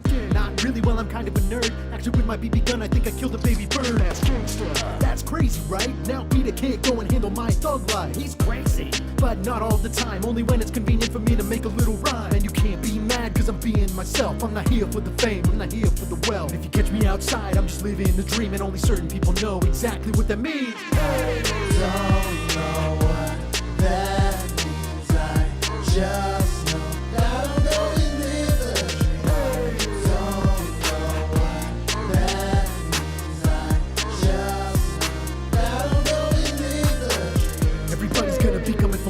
they don't know what's coming, like they don't know what's in store. So everybody's going down to the rat race, and they look in the mirror and they see a disgrace. Like, oh damn, 9 to 5, is that really gonna go and keep me alive? Well, we don't really know, but you do what you do, and just to stay alive, you prove what you prove. So look at me, man, I'm living the life. It doesn't mean I'm making money or I have to be high. Now everybody's looking like I went and told a lie, but nah, man, this is how I live my life. And straight up, dog, I'm just living the dream, cause I'm doing what I love and you watching my stream. So everybody go and just put your hands up. Everybody do just what you love. I don't know what that means. I just know that I'm going with the dream. I don't know what that means. I just know that I'm going with the dream. I don't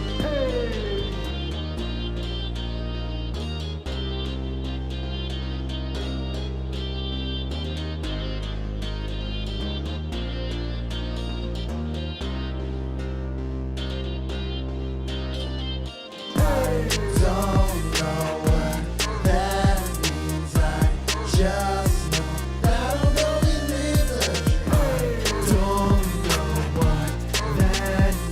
I just know that I'm going with the dream. I don't know what that means. I just know that I'll go and live the dream. I don't know what that means. I just know that I'll go and live the dream.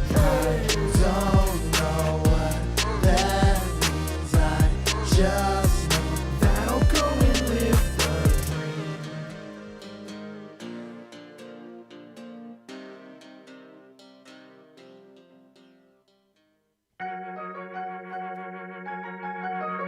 Welcome back to the After Hours Show. And I can't believe that I still work for these idiots. You ready for a dad joke? That car is hauling brass. Oh my god. Bow, bow, bow, bow. I got it right here. I got it. Play the actual sound. Come on. That car is hauling brass.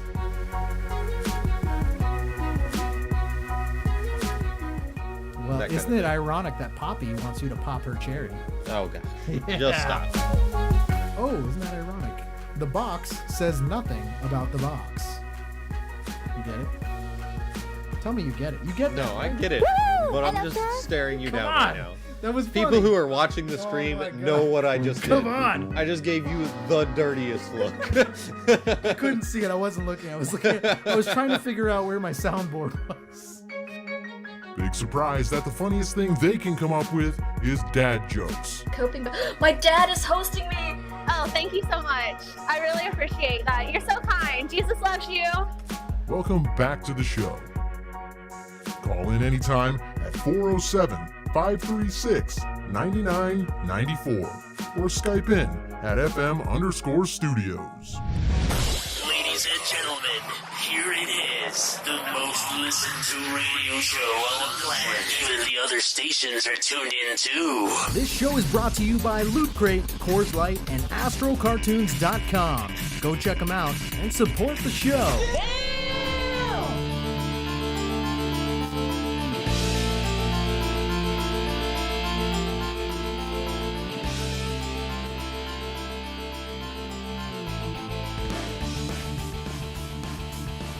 All right, ladies and gentlemen, welcome back to the After Hours Show. Not really going to waste any time here as we get into Declassified. What I am going to do, though, is I'm heading over to AfterHourComedy.com. I'm going to give everyone a sneak peek of what the VIP page looks like. Once you have a membership and you log in, you scroll down and you're going to have access to the VIP show, which we do that every single Monday. Now, the VIP show, it's things that we can basically do on our website, but we can't do on Facebook or whatever. We tend to have a lot of fun with that. And then you're also going to have access to VIP videos. You're going to have access to all of my music that I've pretty much ever published. Right now, I do believe there's 2 or 3 albums on there. The new album that's coming out will be on there as well. And then you also have the Declassified podcast. We're going to click that. We're going to go over, and then we are going to scroll down to the newest episode, which this is a good one. I normally don't give these episodes out for free, but I do want to show everyone how many Declassified episodes that there actually are. So you have hours worth of content here. So we're going to go over and we're going to watch one. This is one where I'm going to encourage you guys, stick around to the end, because the ending could potentially give you nightmares. I'm not wasting any more time. Let's get into this.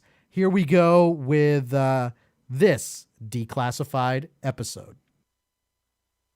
All right, ladies and gentlemen, welcome to Declassified, the podcast, and we have a great show for you tonight. We've got a lot of stuff that we're going to be going over about them, but I've got 2 or 3 clips potentially that could categorize as skinwalkers. So we'll talk about that. We're going to be talking a lot about ghosts, and we're going to dive down a path that we really haven't talked about.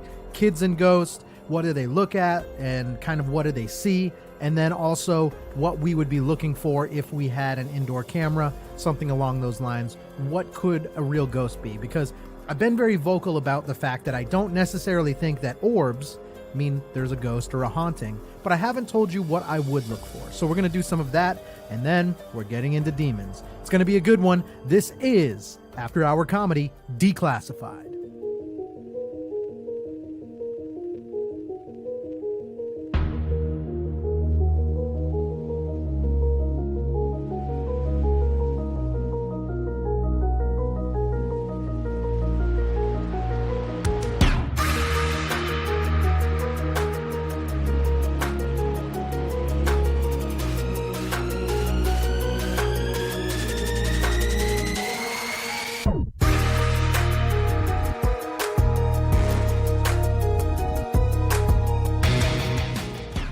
Everyone, welcome to Declassified, the podcast. A lot of stuff, everything I mentioned in the intro, we are going to talk about, and it's going to be a good show, and I'm going to end it with a big bang. Like one clip that really I don't even like looking at myself. So it is, it's a doozy. It's probably like, we're not really looking to do like jump scares here, but if I had to say anything that would really make your skin crawl, that's what I'm going to be showing you at the end of the show tonight. So let's get into it, and let's start talking about some of the other stuff and what we're going to be going into. Let's start with glitches in time. We've talked about this a few times, so we're going to go back. Now, let me break this down for you, ladies and gentlemen. What we are looking at is someone driving their car, and then they're looking at the lane that is next to them. So on the right, you're looking at, let me see if I can get my mouse over here. Right here where my mouse is kind of circling, this guy in this little convertible. He is... looks like by himself, okay, so he's in the driver's seat, and then you're going to notice the guy who has the camera is going to zoom in. When he zooms in, you're going to see the guy who's driving physically, so the one who's actually driving, like the person, start turning his head left and right, but then what you're going to notice is that the side mirror, you can see the reflection of the guy, but his head doesn't turn. Check it out, this one's nuts. Watching this dude through the mirror, right? And his face is moving, but look at that, his face just moved, but the guy in the mirror is seeing the same. Yo! Now I'm gonna go back. Let me go back again so you guys can kind of watch this and see. Now there are a number of things that could kind of cause this, right? So that could just be an illusion, and I think really before I dove into glitch in time, so like I haven't seen anything like appear out of nowhere. I haven't seen something frozen in the air. I would start looking towards the lines of, okay, illusion, how could this be recreated? Maybe if there was someone else in the back seat, we're seeing their reflection, but it doesn't really look like there is here. And now when he actually, I would say if it's a slight motion, okay, it could be an illusion, but those are pretty big and dramatic head turns. Check this out again, one more time. The mirror, right? So it's right here. And his face is moving. Right there. Look at that, his face just moved, but the guy in the mirror is seeing the same. Yo! The Matrix is broken.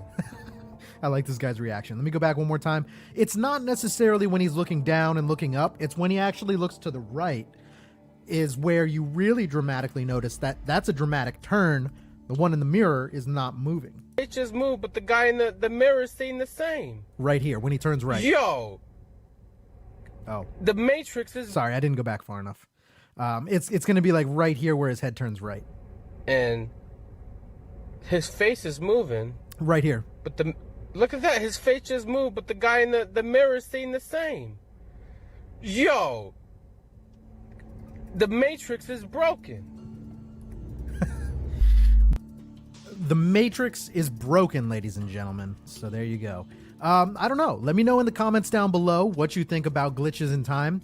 Is this a glitch in time? So I think it very well could be something. Now we have to dive a little bit more into what that could be, but I love when glitches in time show up because those are the one things, it's the one thing where really you look at it and you're like, oh man, that's a mind breaker right there. So glitches in time showed up again. Here's another one. We've talked about planes, birds, all this kind of stuff. Check it out, man. I don't know who's running the program, but as this guy told us, there is a glitch in the Matrix. Now, let's move on. I don't know if we've talked about this a whole lot. Skinwalkers. Skinwalkers are something that I would say it sounds a lot creepier than what it really is. Now, we're going to go and we're going to talk about Skinwalker Ranch. So there's a property that's owned by a private family, and it's privately owned, and it's called Skinwalker Ranch. Now, Skinwalker Ranch is noticed and kind of known for paranormal things. So you have ghosts, a lot of UFOs, but on that you actually have skinwalkers. Historically, what skinwalkers were and kind of where they came from is Native Americans that were kind of pushed off of that land, cursed that land, and cursed the people that pushed them off, and then they turned into skinwalkers. Now, there's another theory that a skinwalker could also be a witch. So another thing that people might know from pop culture and kind of urban legends would be a shapeshifter. Those all would categorize into what a skinwalker is.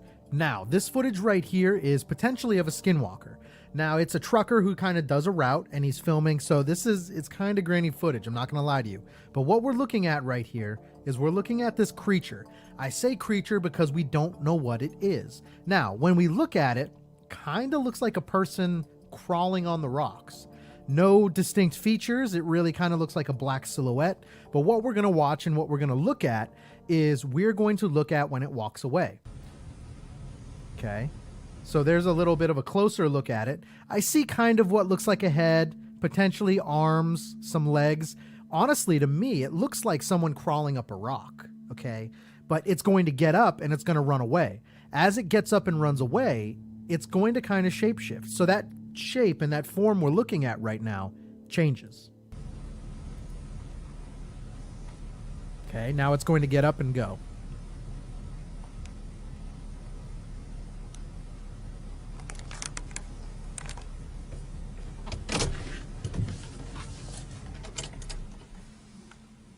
Okay, now I'm going to break this down for you because that all happened really quick. So as we're looking at it like right here, no distinct features, right? And I also said it looks kind of like someone crawling on a rock. Like it looks like just a black shadow figure, like a shadow person we've talked about.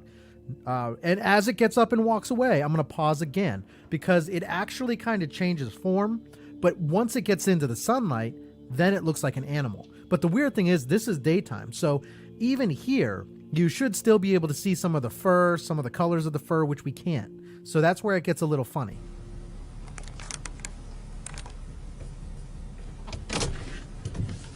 All right, so right here it gets up and it kind of morphs. And now as it kind of morphs, where my mouse is, we're kind of looking at an animal.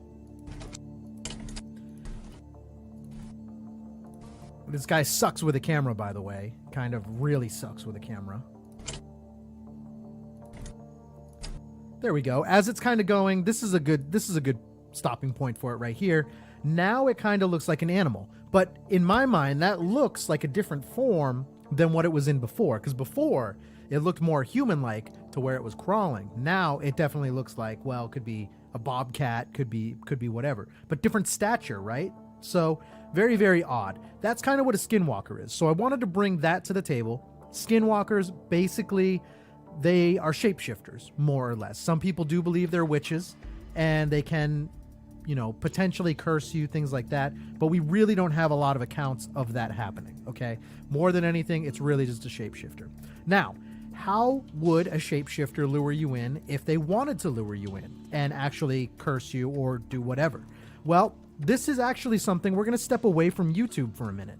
And when we step away from YouTube, let's take a look at this. We are going to be going over, unfortunately, it's a TikTok video. I absolutely hate TikTok because you can't share it. You can't do anything like that. So we're going to go through, and this is a guy riding a horse.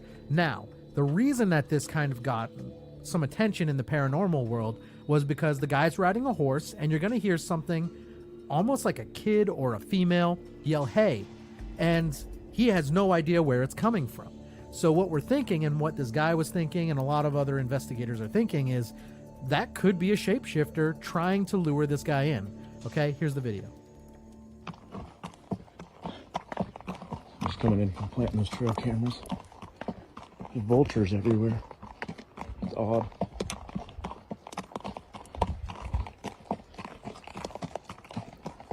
It's going to be somewhere when he's riding. I don't know when, because it's a TikTok.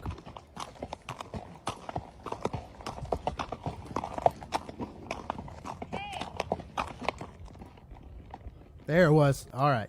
Oh, when you can't even go back on a TikTok. TikTok sucks. All right. Well, hopefully you guys all heard that where it said, hey.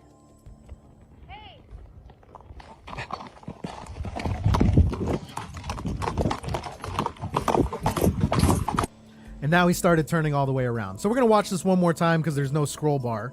Frickin' TikTok. Just coming in from planting those trail cameras. There's vultures everywhere.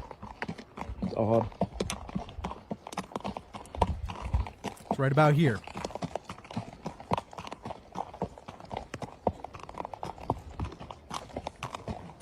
Come on now. Okay, there was one. Now, that's a pause. Doesn't look like it, but that was one. Okay, a very clear, audible, hey. And now we're going to hear another one, too. The guy doesn't know what this is, so he turned around, and that's when he started riding really fast.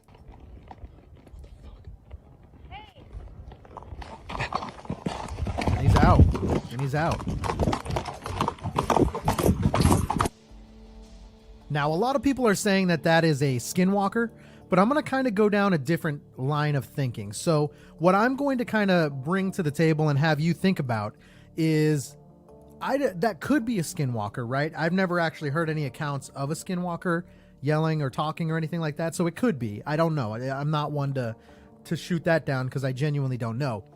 But it could also be an apparition, like a spirit. Like that could be a haunted area.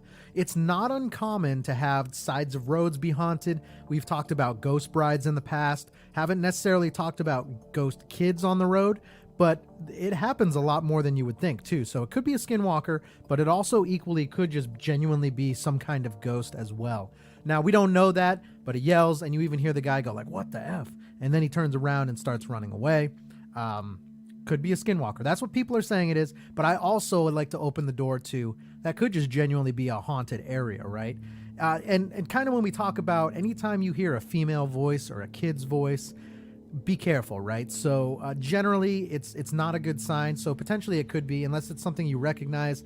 Even then, be careful, because some of the more dangerous spirits will try to lure you in, because females and kids, they're more vulnerable in our minds. So we think, oh, it's okay, they need help. And then you go in, and that's how they lure you in too. So, skinwalkers. Skinwalkers, if it's a shapeshifter, now let's start going down the line of what would that look like? Are they, are shapeshifters potentially among us? Now, this is something that is not new. It's kind of all over the place. And it's really, when we talk about it, it's something that it's a coin flip. Some people believe it, like really believe it, and then some people don't. So, reptilians, right? And so lizard people, things like that. Skinwalkers. So if they can shapeshift, could they shapeshift into humans and then pose, in real life and be some of the most notably famous people that we know? Mark Zuckerberg would be one of them. Literally looks like a lizard. Check this out. This was on a TV show, and as this woman is talking, she blinked. But when she blinked, it's when it caught everyone's attention.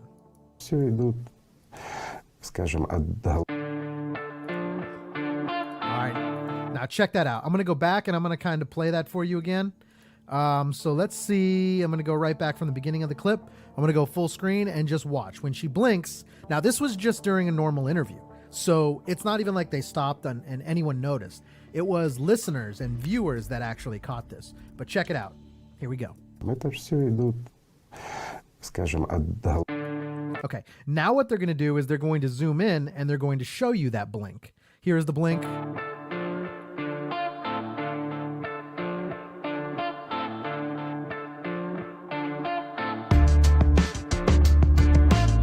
Okay, now I've got to pause here, right? So this could potentially be edited. There is a way to edit this, but this is not the first time we've heard of this kind of thing. Justin Bieber has had actual footage of doing the same kind of blink. Miley Cyrus has. There's been a lot of other people, famous people, that have kind of, I say, been caught blinking like this.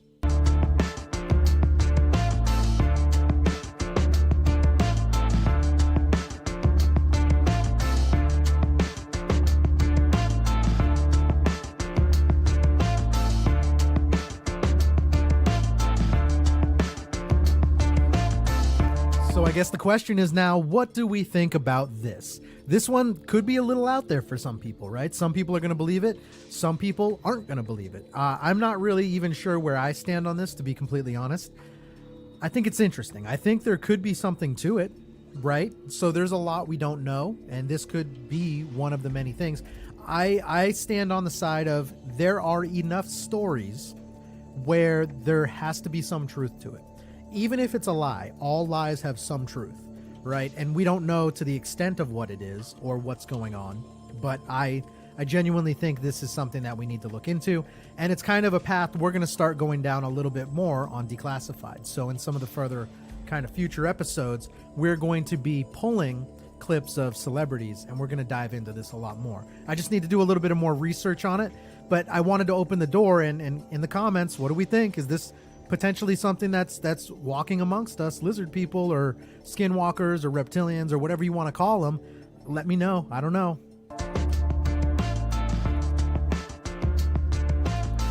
So, interesting nonetheless. Now, as far as kind of paranormal, let's go back to the ghost side of things and let's start talking about paranormal. This is going to be the majority of what we talk about tonight. So get ready. This is going to be a roller coaster, and it's going to end with a bang. So here we go. It is a British family, so triplets. Now, it's not uncommon, and we've talked about it before. It's not uncommon for kids to actually go and see spirits. Like wherever their crib is and wherever their bedroom is, it's not uncommon for them to go and see a ghost or talk to an imaginary friend. That is a little bit more than an imaginary friend, and it kind of goes from there. So it's not uncommon to have all of that happen, but what we do need to look at is some of the things that kids could potentially be seeing. And we're going to go down that road. But let's start with a news story, because I always like when the news starts to capture anything as far as the paranormal, because generally they make a joke about it, but the fact that they're covering it means that it got enough, clout to where it started to become a thing. So triplets, they see something in their room, not uncommon. Check it out. Here's the story. And this is the thesis, and we'll kick us off for the rest of the clips. This is the moment three sisters saw what they thought was a monster on their wall.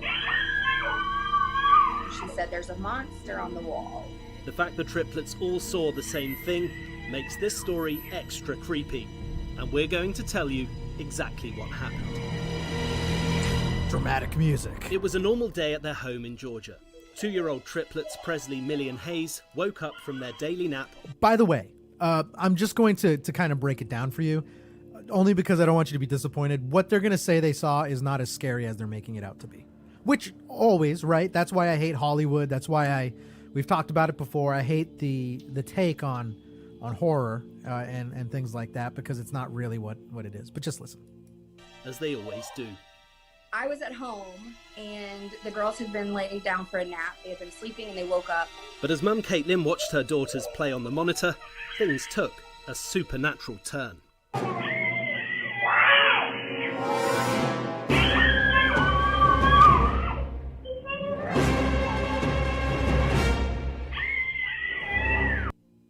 All right, I got to pause here for something. The screaming was really loud in my headphones. That's what you saw.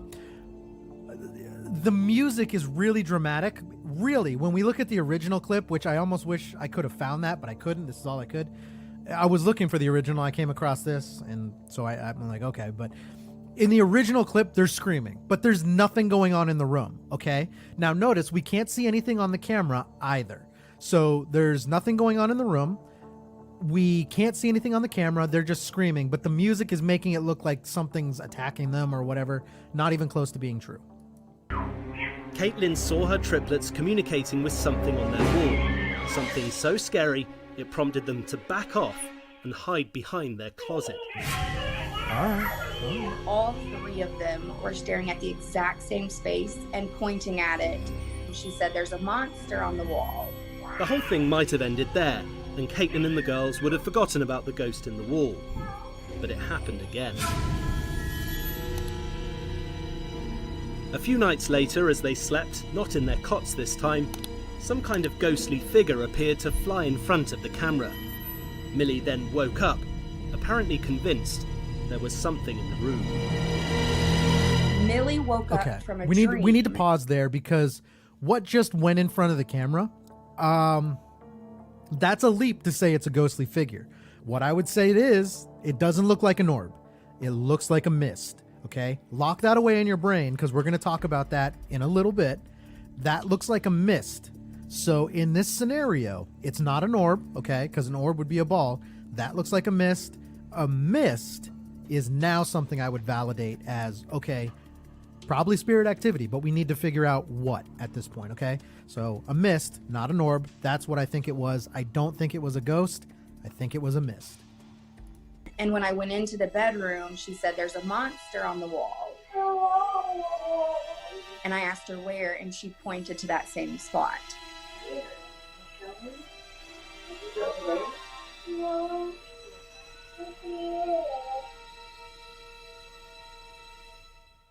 Obviously, both incidents could be a product of healthy toddlers' active imaginations. But it's pretty unusual for three kids to see the same ghostly figure in the same place. Either I think way, that's a it's valid left point. Caitlin Because if it's just one, right, then okay, maybe it's that kid playing a joke. You don't really know. If you have three of them and they're all looking at the same thing, maybe you have something. But what I would also say is generally when one person is scared, it feeds into the other people equally being scared, even if they don't know why, right? That's contagious. So I would say that's probably one of the smarter things that they said. But I don't know if I necessarily agree with it.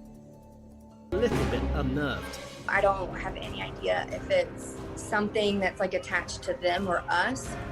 They say that kids can see more things than adults.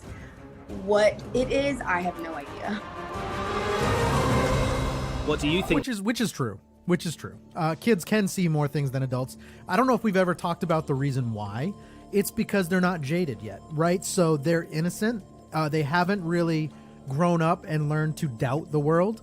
So they're more open to the possibility, and because they're more open, whether they're putting off that aura or that energy or that vibration or whatever your background or your practice calls it, the spirits or whatever can sense that, and then they're more drawn to that energy than maybe mine, where I'm like, nope, it's an old house, it's just a door creaking, whatever, you know. So that's why.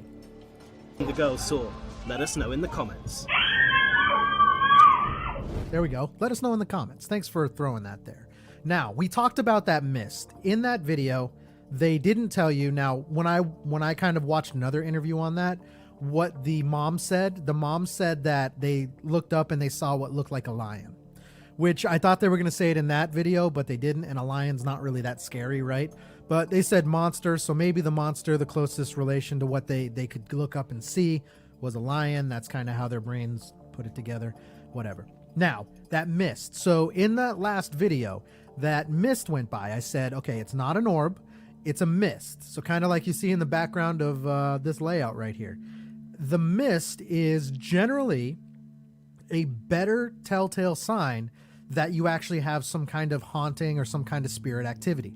The mist is still technically, it's still technically an energy, but it's actually more of a manifestation. So what it is whereas an orb, you can't see it in person, you can only see it on a camera, it's a ball of energy. So let's say that orb goes by and then we see a mist after. Now you have a correlation, right? So the way that works, the orb, the reason it's not a haunting but a mist is the orb is the energy. So a ghost or a spirit could pull the energy from the orb, and in order to manifest itself, which if you don't know what that means, in order to show itself or to get your attention, it could present itself in the form of a mist. But the orb is the energy, the mist is kind of what that spirit decided to show itself as, right? So in that last video, I would say that was a mist, And I would say that is more along the lines of something I would say, okay, let's get in there and investigate because you might have a haunting here. And I don't think I've ever really broken it down like that. But that's why I don't think orbs are hauntings.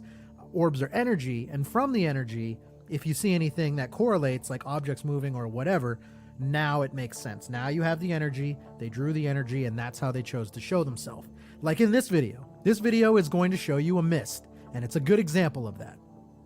Okay? Now, at some point, we're going to see a mist, and it's kind of right there.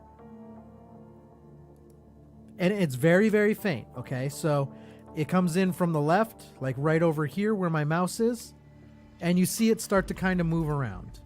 And I guess I say mist, but really what we're looking at is more of like a smoke. So that's kind of what we're looking at right there. Now, if you see this on your camera, again, this is not a ghost. This is just a mist. So you would still have to go in there and you would still have to kind of figure out what you're looking at. But that is more of a substantial piece of evidence than just an orb is, in my personal opinion. Some people freak out about orbs. I've seen people get scared looking at an orb on a camera, which is really stupid in my mind. Now, let's go to the next one. This is a video, and when we talk about how ghosts can manifest that energy, so they take the energy, they draw the energy, they always need to draw the energy from something. So that's why sometimes when you're on an investigation, you'll see your batteries drain. Sometimes physically you will drain, like you feel just really tired all of a sudden. Sometimes people feel sick, things like that. All of that is the energy being drawn. Now, here's a video of a guy who is in the middle of a haunt as it's taking place. But here's the crazy / cool thing about this one is this is a good example of an intelligent haunt. Now, what I mean by that is the guy in the video recording is asking for direct things to happen, and the spirit or the ghost is actually doing what is being asked. Check it out. Anything. Come on, please, anything. Now, I'm not being funny, people. I'm going. This just come up with the name water. Word water's just come up. But as in the name. As in the name. Seriously, that has just come... No, my phone's gone flat. Because you're antagonising? Yeah, but I'm not antagonising. I just asked. Yeah, but we had Manifest and we had the flipping Incubus demon thing come up earlier. Okay, now they're using a spirit box. I don't know if it's an app or not. In my episode of Declassified, where we kind of went to Tennessee and did some ghost hunting, I talked about it there. I'm not a huge fan of the spirit box apps because I honestly feel like you can program an app to randomly spit out whatever you want. I just don't trust it as much as I would, if you went out and got an actual recorder or something like that. So that's what they're using, and that's what they were referencing. They're saying, oh, it's a demon, manifest, all this. I mean, take that with a grain of salt. I mean, it is, you want it to be real, but at the same time, if it's an app, I can program an app to do whatever I want. I'm going. You've asked for a chat and they're asking you to chat to them. Yeah, but look, it's come up with chat. I'm not going to sit here having things thrown at me. Hello? Stop worrying. I'm not a huge fan of this guy because he's trying to sit here and act tough, but he's not really acting tough. Calm down. Hello? Are you there? Hello? If you're there, please show yourself. He's thrown it at me! That's a good one, though. That's a good one. Now, I want to go back and I kind of want to watch the path of this mug. The mug is really, it starts out on the counter, then, and we're only going to watch it one more time, but it starts out on the counter, gets thrown on the ground, and then over this, 30 seconds to a minute, it eventually makes its way all the way to apparently the dad. Now check this out. We're going to watch it one more time, uninterrupted. I'm not gonna talk through it. Anything. Come on, please, anything. Now, I'm not being funny, people. I'm going. This just come up with the name water. Word water's just come up. But as in the name. As in the name. Seriously, that has just come... No, my phone's gone flat. Because you're antagonising? Yeah, but I'm not antagonising. I just asked. Yeah, but we had Manifest and we had the flipping Incubus demon thing come up earlier. I'm going. You've asked for a chat and they're asking you to chat to them. Yeah, but look, it's come up with chat. I'm not going to sit here having things thrown at me. Hello? Stop worrying. Calm down. Hello? Are you there? Hello? If you're there, please show yourself. He's thrown it at me!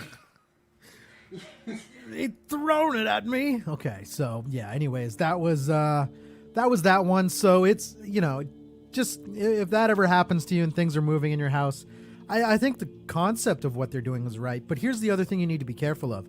If you sit there and directly open up a line of communication with whatever's going on, you are, I want to say, enabling, really. So versus like if there was a spirit trying to get my attention, like so a few months ago, a book got thrown off of my bookshelf and I picked it up out loud. I said, come on, cut the shit. I actually said that out loud and it didn't happen again. That was it. That was the end of the activity. Versus if I would have freaked out, there's a high chance that more would have happened and more frequently. Or like if I would have done this, sat there and said, okay, do this, do that, do, you know, blah, blah, blah.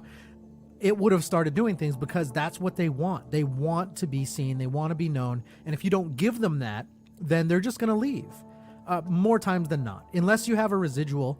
If you have a residual haunt, then it's just going to do the same thing every single time. Or if the conditions are right, like every time it rains, you're going to have this happen. It's just a broken record going over and over and over again. But in that scenario, then there's nothing to be scared about, right? Because you can eventually get used to it and you know what's going to happen. This next one. This is one where they're investigating an old schoolhouse. And I think they're investigating in the day, which I really like that because realistically, here's the thing.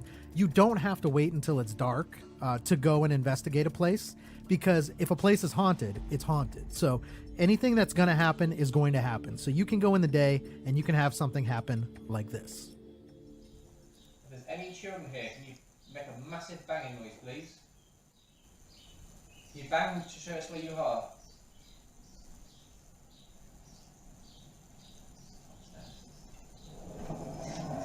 That's the door. That's a good one. I like that. Now, let me go back and kind of break this down for you, everyone. So really, at the beginning of the video, if we kind of go back and take a look at it, all he asks, he says, hey, if there's anyone, you know, I forget what he said, kid, someone, something like that. He just said make a noise. That was it. Just a noise. That's all he wants, was a noise. And he got his answer. So just like the guy in the last video, this guy asks and he gets his answer. If there's any children here, can you make a massive banging noise, please? Can you bang to show us where you are?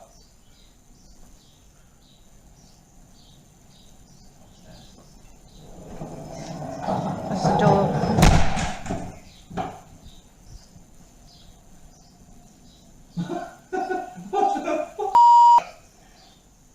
Whoever edited this was the world's worst beep, by the way.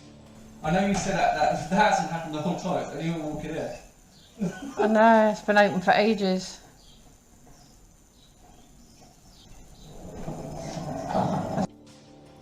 Okay, now they're gonna go instead of whoever edited. Let me break this down. Okay, as the door shuts. That's the door. What that is, so you're actually hearing like a brick sliding across the ground. That's actually one of those door stops. So that's some weight. So if you have any wind or anything like that, it's not gonna blow. That's the whole point of a door stop, right? I don't know if you guys have ever seen those old vintage iron looking ones. Yeah, like that looks kind of like a brick or a big block of some sort. And that's that sound you hear. It sounds exactly like a block. So for that to move, it's got to have some pressure or some force behind it, which is impressive.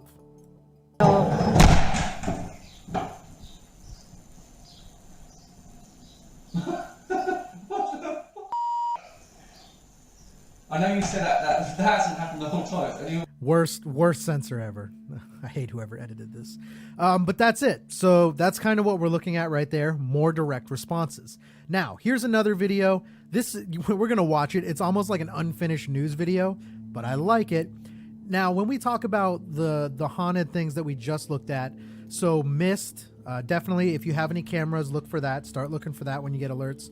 And then we talked about moving objects. So we talked about the energy. So the orbs are the energy. From that, spirits can manifest themselves in different ways. Now, those different ways we talked about and what we looked at was throwing objects. Opening and closing doors is a real common one. Knocking is another one. And, you know, with that horse that we were talking about earlier, when it's like, hey, that could also be a manifestation. So that's why I said people are saying it's a skinwalker, but I also genuinely think that it could just be a ghost too. And that's another way they would manifest themselves. So that's called a disembodied voice. And all of those are ways they can take the energy and show themselves. Then you have the granddaddy of them all. You have an actual full-bodied apparition. Now, this is it's kind of like a half-finished news story of a girl working at Market Basket. Now, if we're down south now, we're in Florida. But when I was up in New Hampshire and when the show was up in New Hampshire, there was Market Baskets all over the place. So if you're down south, think of like a Publix. Up north, we didn't have Publix, we had Market Baskets. Now, this girl claims she saw a full-bodied apparition while she was working.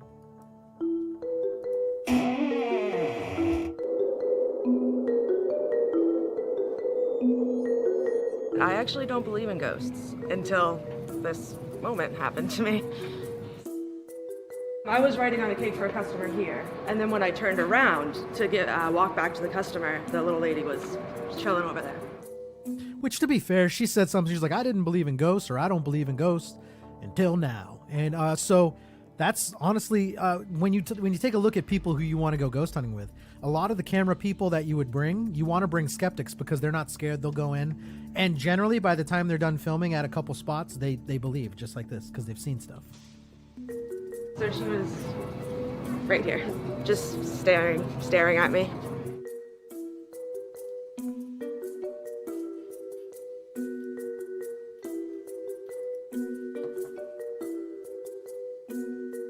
I saw this woman she was older and kind of short, and she had gray curly hair with like a little nightgown on and a nightcap. And I looked down, just kind of like not registering what I was seeing, and then when I looked up, she was gone. And so I went up and down all the aisles looking for her, and I just decided she was a ghost. Very well could have been. Now, that's not uncommon. Generally when like ghosts are seen and things like that, they're just staring, right? And they don't move. Like there's been accounts where people have gone up and tried to talk to them.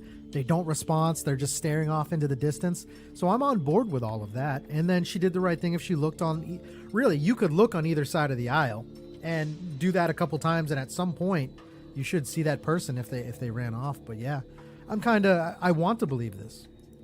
She looked kind of like melancholy and a little angry. So it was kind of a creepy kind of sense, but it was something.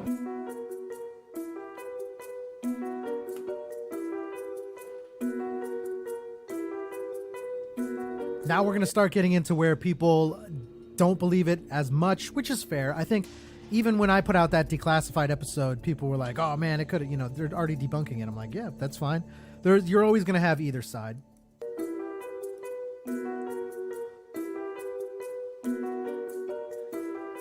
I had no idea it was going to blow up. I mean, I just posted a random status on Facebook saying, hey, has anyone seen a ghost? Because I just wanted to, like, connect with people. It's kind of cool, like, people have asked me about it. Yeah, it's kind of crazy.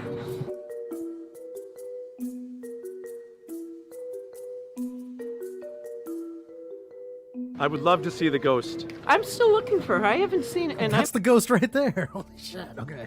I'm just kidding. I'm here every day, so I'm not one of the fortunate ones. You're there every day? Like, come on now. Like, get it right. Put together a list or something. And maybe I'm picking the wrong time. We're looking. We're trying to find her. Maybe she's from the area. Maybe she's looking for someone. Maybe she's just not crossed over. I don't know. It would be kind of cool to see it. She was like a smart It doesn't ass. seem like the ghost is, hurting anyone. So it's kind of cool to think that there's an afterlife, maybe. I don't know. And this is why I say it's like a half-finished news story, because this would be the talking. I don't believe in them. I don't know. I just don't believe in ghosts. I've been coming here for 35 years. I've never seen a ghost. It'd be funny if someone came on, yeah, we've been open for 20 years. I mean, come on now. But yeah.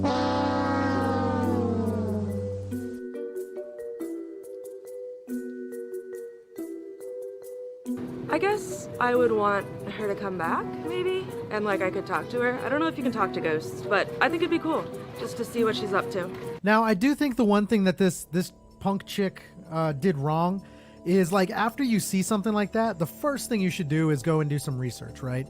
She's like, well, I don't know if you can talk to ghosts. Like, did you look up anything at all? Like, have you, I mean, so this story was cool in the sense of I wanted to bring it to your attention that, like I said, if a place is haunted, it's going to be haunted. And things will happen in the day, at the night. If the conditions are right and the energy and everything in the air is right, things will happen. And you got to think about how long the world has been around. Like, we're not the first people to ever be on the planet. So even if you go and build a new house, there's a good chance that someone has died somewhere on that land. And depending on what state you're in, you have like Indian burial grounds all over the place, this, that, the other thing. So there's always something that could potentially, you know, make a spot haunted. And then grocery stores, airports are a good example because you have people going in and out every single day. Think about all the emotions. Some people really frustrated, some people really happy, some people sad. It's also the energies from those emotions that can create energies that can create and manifest hauntings and things like that too. So yeah, a lot of people in and out of a grocery store every day. So that opens up the possibilities to a lot more. Now, let's take a look at another one. When we take a look at this one was kind of cool. I like this. Now, what you're going to see is you're going to see the camera pan towards the front door, and you're going to see not quite full body apparitions, just the feet. I think it's just the feet.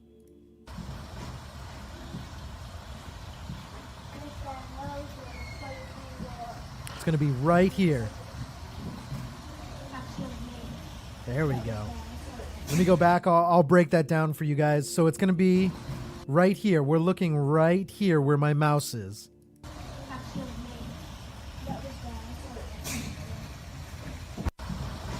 Now they're going to show you again.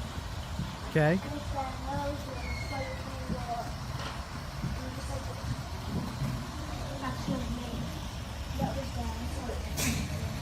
Now, things like that are really, really cool to capture. I'm a huge fan of that, really, because once you get something like this, it's usually you don't notice it when you're actually filming. You notice it once you go back and review the footage, which in my mind, that has always been scarier because if I see it right then and there, I can react, I can think, versus like if you go back and I'm watching it and I see something that was, you know, there, like right next to me at the time, that's a totally different feeling. It's a cool feeling, but it's a totally different feeling.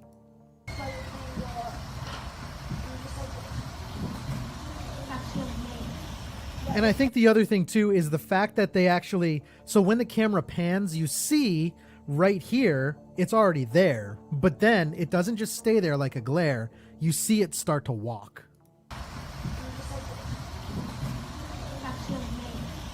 So cool. So cool. Now, when you're actually going out and you're on an investigation, that's really what you're looking for. More times than not, it's going to be something small like that, an object moving. It's nothing like Hollywood makes it seem. So good footage there. Now, we're talking about what could be moving some of these objects. We're kind of looking. This one I'm on the fence about, but I'm going to put it in here just because it's going to lead into kind of where we're going with this. All right, check this out. They're going to basically go by this doorway, and they're going to claim that they see a lady standing there.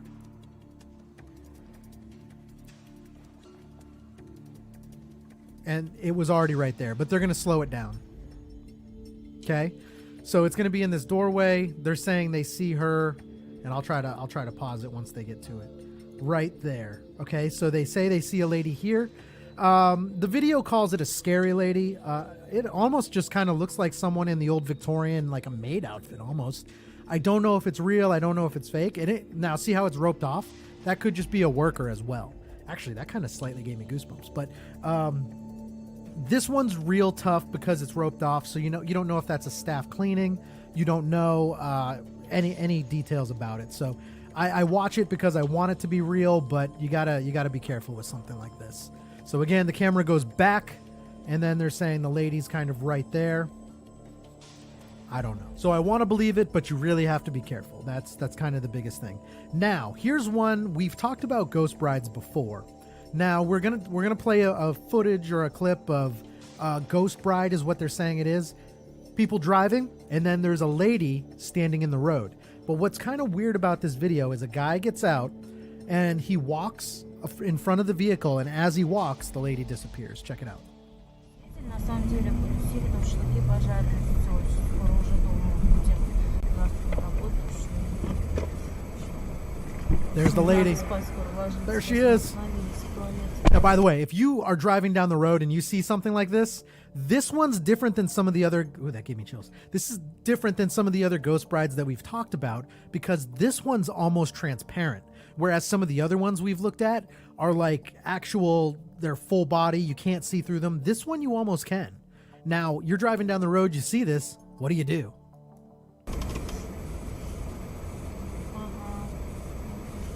And that's where the ghost kind of disappears, when the guy walks in front.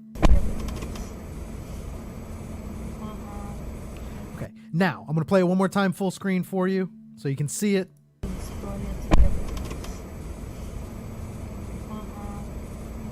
Okay, now here's my question. This is where, okay, did they not see this? Oh, I do have goosebumps. Did they not see this when they were actually driving? Because the one thing I always look for in videos is the reaction. And I'm really not seeing any reaction from anyone in this video. Actually, the lady in it's still talking calmly. Whereas, like, if you drive and you see this, wouldn't you freak out? Here's the other thing is, why did they stop?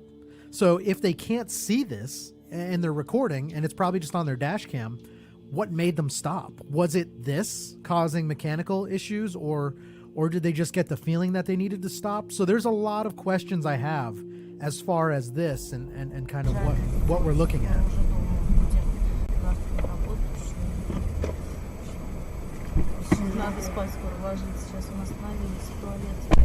See, there's no reaction. So I'm almost leaning towards the side of they didn't see this until they watched the video back, which is very common. And there's a lot of times too where we're so into our daily lives and kind of what we're doing where we don't notice stuff. And that could be a case of this. But this one I would say is real only because just the way it goes down and it kind of makes sense to me. Now, let's take a look at this. This is where we're going to get into two clips that will make your hair stand up.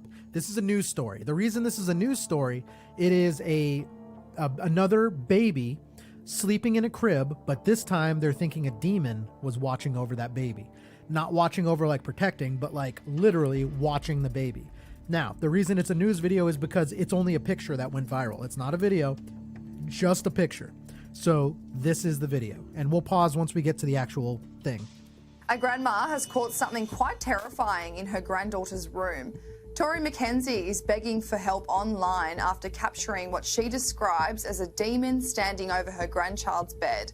Miss McKenzie set up a motion-activated camera at her son's house after complaints his 2-year-old daughter Amber was talking to something unseen in the middle of the night.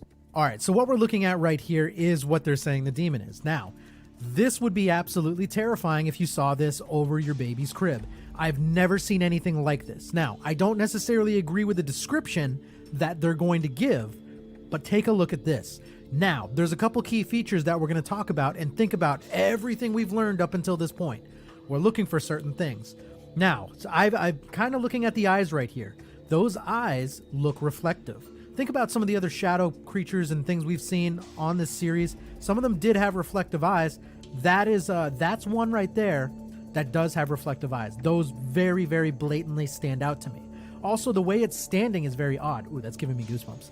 The way it's standing is very odd. I would say almost like an elderly person who's got back problems, right? Like just picture a little cane in their hand. I don't want to say it. It's either that or a zombie. And, you know, I don't want to lean down the road of a zombie because that makes no sense. So what is this, right? So if it's not a zombie, could it be an elderly person or could it be what they're saying? Is this what a demon looks like, right? Someone who is been tortured in whatever afterlife. Is this what we're looking at? But what are you going to do? You see this on your camera in your house. The grandma checked her camera's app days later to find a bone-chilling image of a figure standing very close to her sleeping grandchildren with what she described as it having a horn on its head and long claws. Okay. Now, this is where I don't agree with that. Let me go back. I see absolutely no horn on this thing's head. Look, as a matter of fact, I actually see it rounded.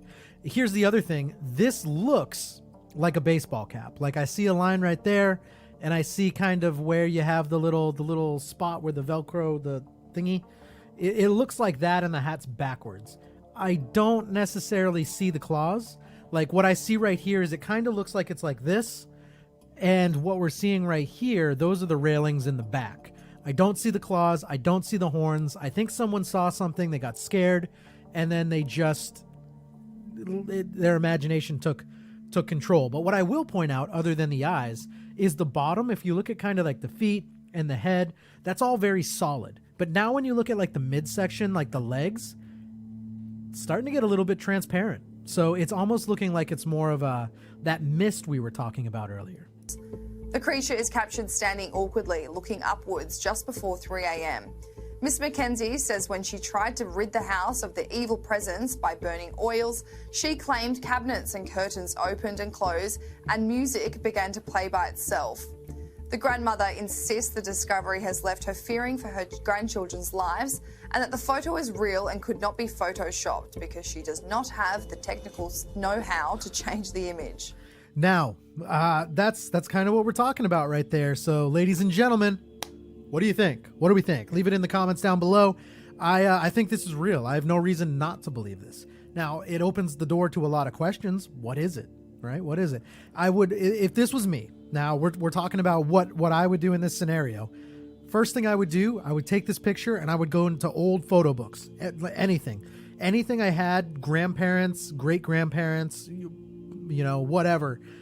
Could this be a relative? Like, does that face kind of look similar to something I know? And then apart from that, then really your next step is to go to your town library and start pulling some of the old records. Yeah, I think in this scenario, you definitely have to go and you have to do something about this. So makes sense also when she tried to get rid of it. Generally, when they do genuine exorcisms and things like that, if you're doing that, it's gonna fight back, and the way it fights back is kind of paranormal hangwire is really what it could be categorized as. Now I'm gonna show you one more. And I really don't like this video because this one even scares me. All right, let's break it down. This is in Mexico. I don't know where in Mexico it is, somewhere in Mexico, and it's a haunted store. So that's really what we've talked about. If a place is going to be haunted, it's going to be haunted. This is a haunted party store, so things happen all the time. Now you're just going to see objects moving. We're going to get to one clip. I'm going to pause it and hold on because it's gonna make your skin crawl. All right, so right here, we're gonna see. Okay, so that was kind of funny actually. Now, I don't know if I would scream like that. Like generally, if something got moved. Now, what we're looking at right here is some paper towels or napkins or whatever. The way that moves is with force. It's not like it just fell off. It's like that's intentionally being thrown at someone, okay? Now, when we talk about objects moving, I do think there is some intent, like the cup that we saw. Everything is leading up to this clip, so there's some intent behind that. Now, I don't know if I would scream like that. I guess it's a natural reaction, but she screams. I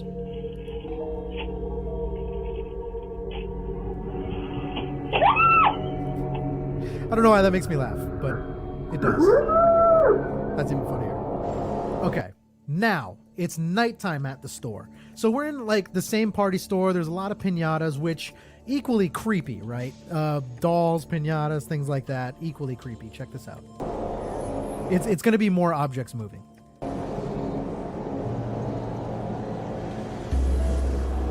There we go. Now, there is one thing I want to point out here. I don't remember what episode it was.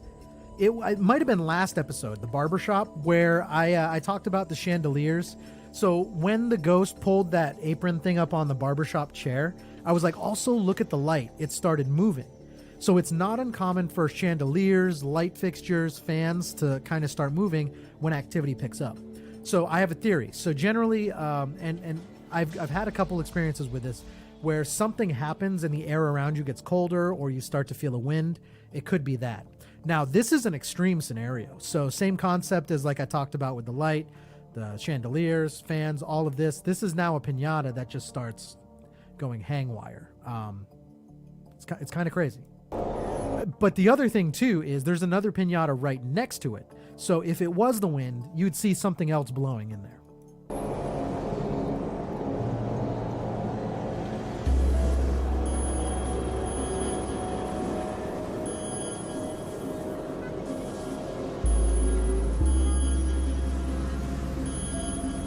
Well, I guess you kind of start to see the other one next to it start to move. But I would say at this point now you're looking at a difference. Now that one's hauling, man. That one's hauling. Now, around here you're going to see an object kind of fall and then go across the room, I believe.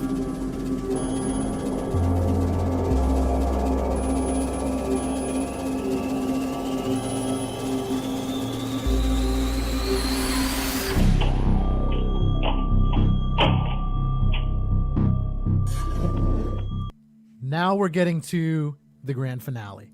What we've seen up until this point is just objects moving, all right? I want to warn you guys, this is going to give me goosebumps. I don't like looking at this. But we talked about what could be making objects move. We talked about in the last video, I'm already getting goosebumps. We talked about in the last video, what was that creature? Well, in Mexico, they may have captured it. Check it out.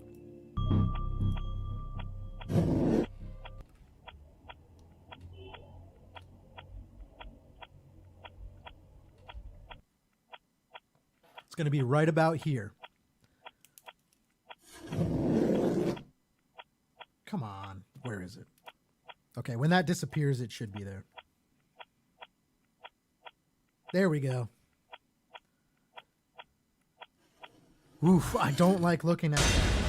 Oh, man, that's bad. Woo. One more time. Here we go. Just for all of you. Close up. Oh, I got goosebumps.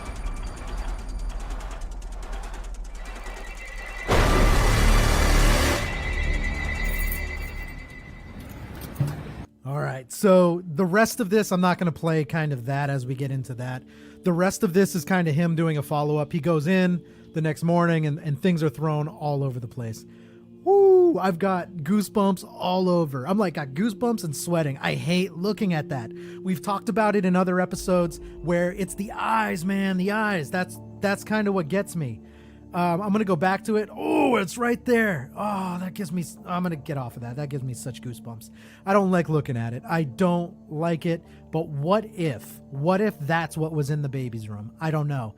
I have no clue. And there's things like that are out there, right? So let me know what you think. What would you do if that was in your store or in your house? Also, I appreciate all of our VIP members. You guys, awesome. Honestly, you guys are all awesome. Show such support. And we're going to have a VIP show.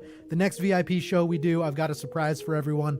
And really, we're going to dive into a lot more paranormal. And there's a lot of clips that I've got already pulled that are going to pick up more where we left off tonight. So as always, I appreciate the support. I will see all of you guys next time on After Hour Comedy Declassified. All right, and we're back in real time. So for everyone who's kind of tuning in, that was the very first time we've ever aired a full episode of Declassified on this show. That is something that is normally only available for VIP members. So again, I'll just give you another quick tour on this. So you go to the website. If you're a VIP member, you go to VIP content, and then you would scroll down, and then you have access to the VIP show, which that is a show we do every Monday that's live. And then there's things that we can do on our website that we can't do here. It doesn't mean it's more raunchy. It just means it's seeming to really involve more music, things like that Facebook would just automatically mute. Then you have VIP videos. We're posting some there all the time. AHC Music, so anything music, all my albums, everything like that, you get it for free. And then the Declassified podcast, which is really like, that's what everyone's kind of really, really enjoying. So we just watched the one on Skinwalkers, Ghosts, and Demons. There's a lot of other episodes up here as well. However, these are for VIP members, so kind of go and check it out, because there's a lot of stuff that we talk about, and everything we talk about really it's got video footage. So we're not just talking about it, we're actually showing you evidence. Like right there, that was a seance, and you can see the girl start to get possessed. So yeah, I mean, there's a lot of good stuff here. Go check it out. We talk about not just ghosts, UFOs, Bigfoot, Loch Ness Monster, anything paranormal. That's kind of right up our alley. So everyone, I appreciate you all tuning in tonight. Appreciate you guys commenting in the chat, and I will see everyone next week, or better yet, I'll technically see all of you on Monday for the VIP show, Tuesday for Declassified, and then everyone else who's not a VIP member, I will see you next Friday on the After Hours show.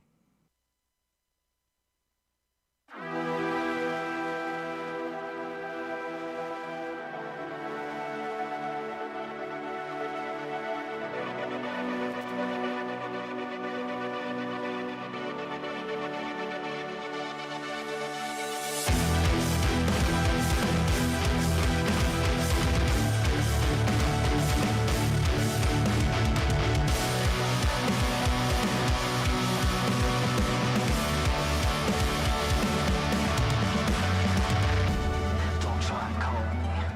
I've been away, I'm sorry. Looking the glass and don't see no sign of sanity. And I try hard so you never know I'm down till I open up, staying up late at night, missing my flight. Feels like I'm running in the mud for a second. I trust that I'm allowed to lose my mind. You're the one who cry. You're the from the